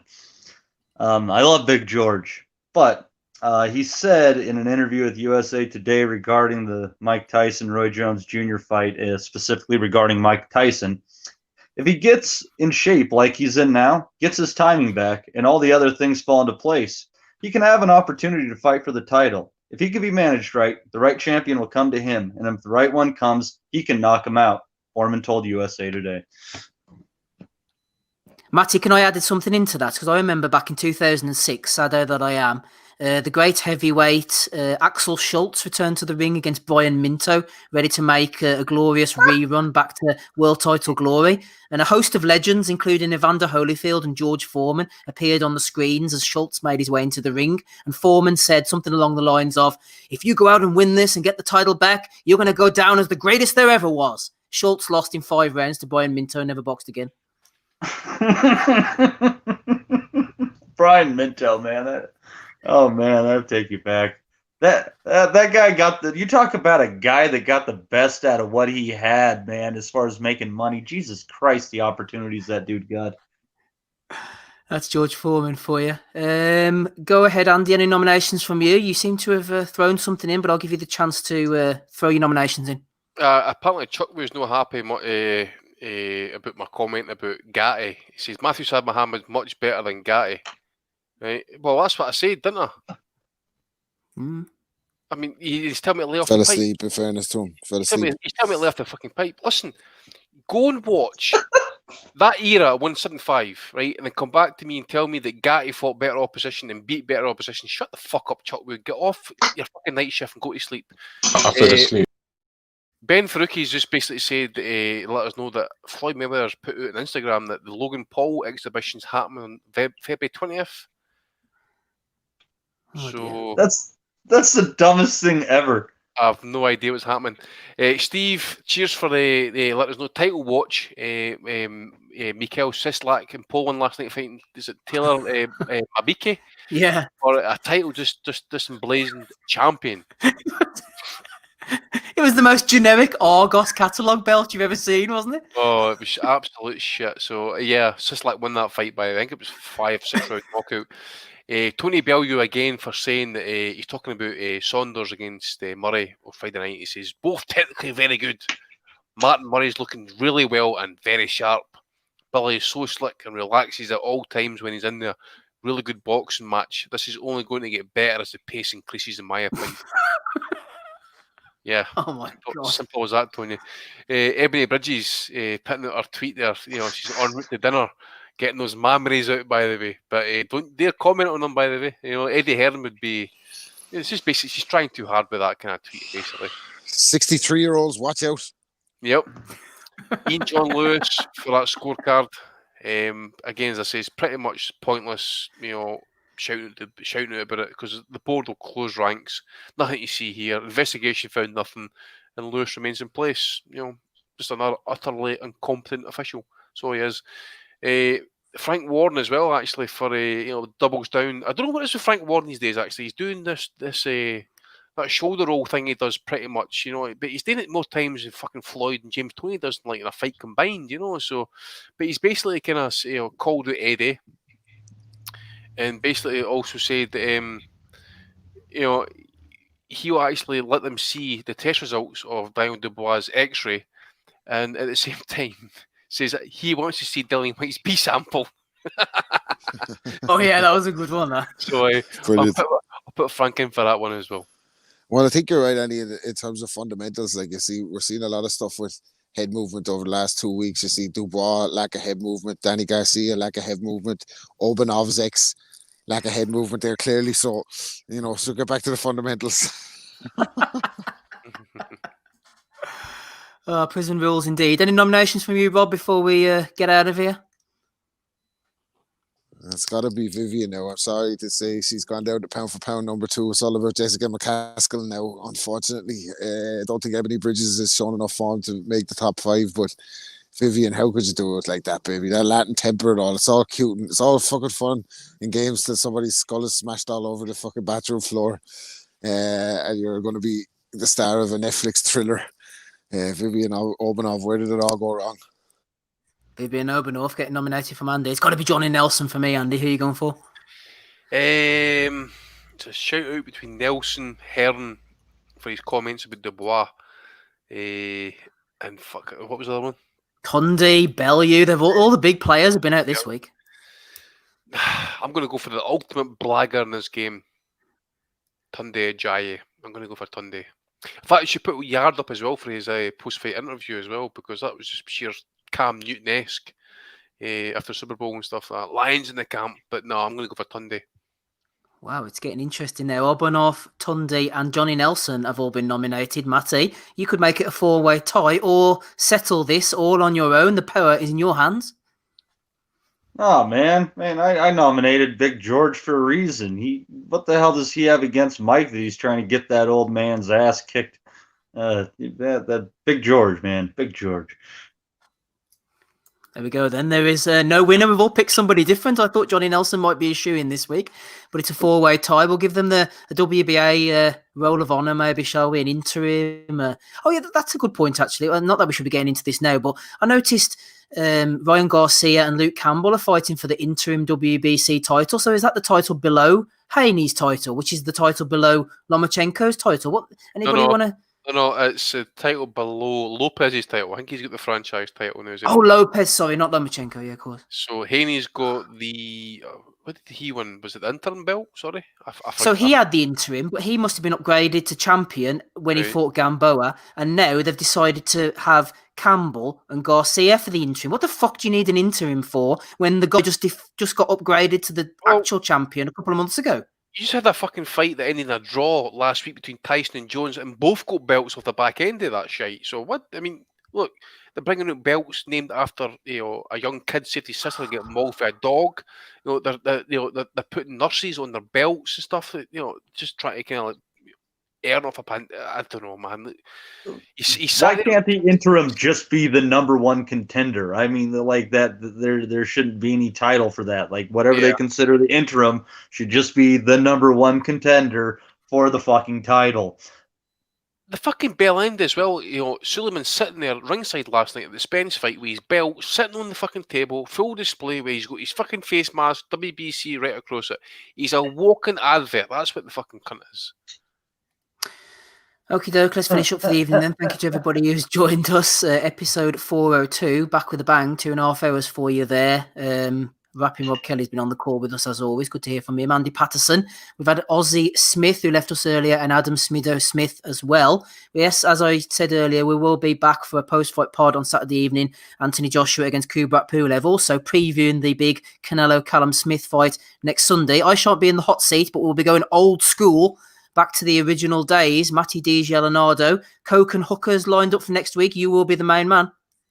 I gotta watch tape and stuff. This is it's an interesting turn of events, but it beats the shit out of building data lists for political candidates and things like that. So rock on! Great to be back. What y'all have done is amazing. I just hope to be able to add a little bit of my flavor back, because I don't think that there's any way I could have gotten this thing to the heights that y'all have done. It's amazing. Thank you very much, Matty. We look forward to it indeed. We shall catch you all again then, same time, same place next week. I've been Steve Wellings, and bye.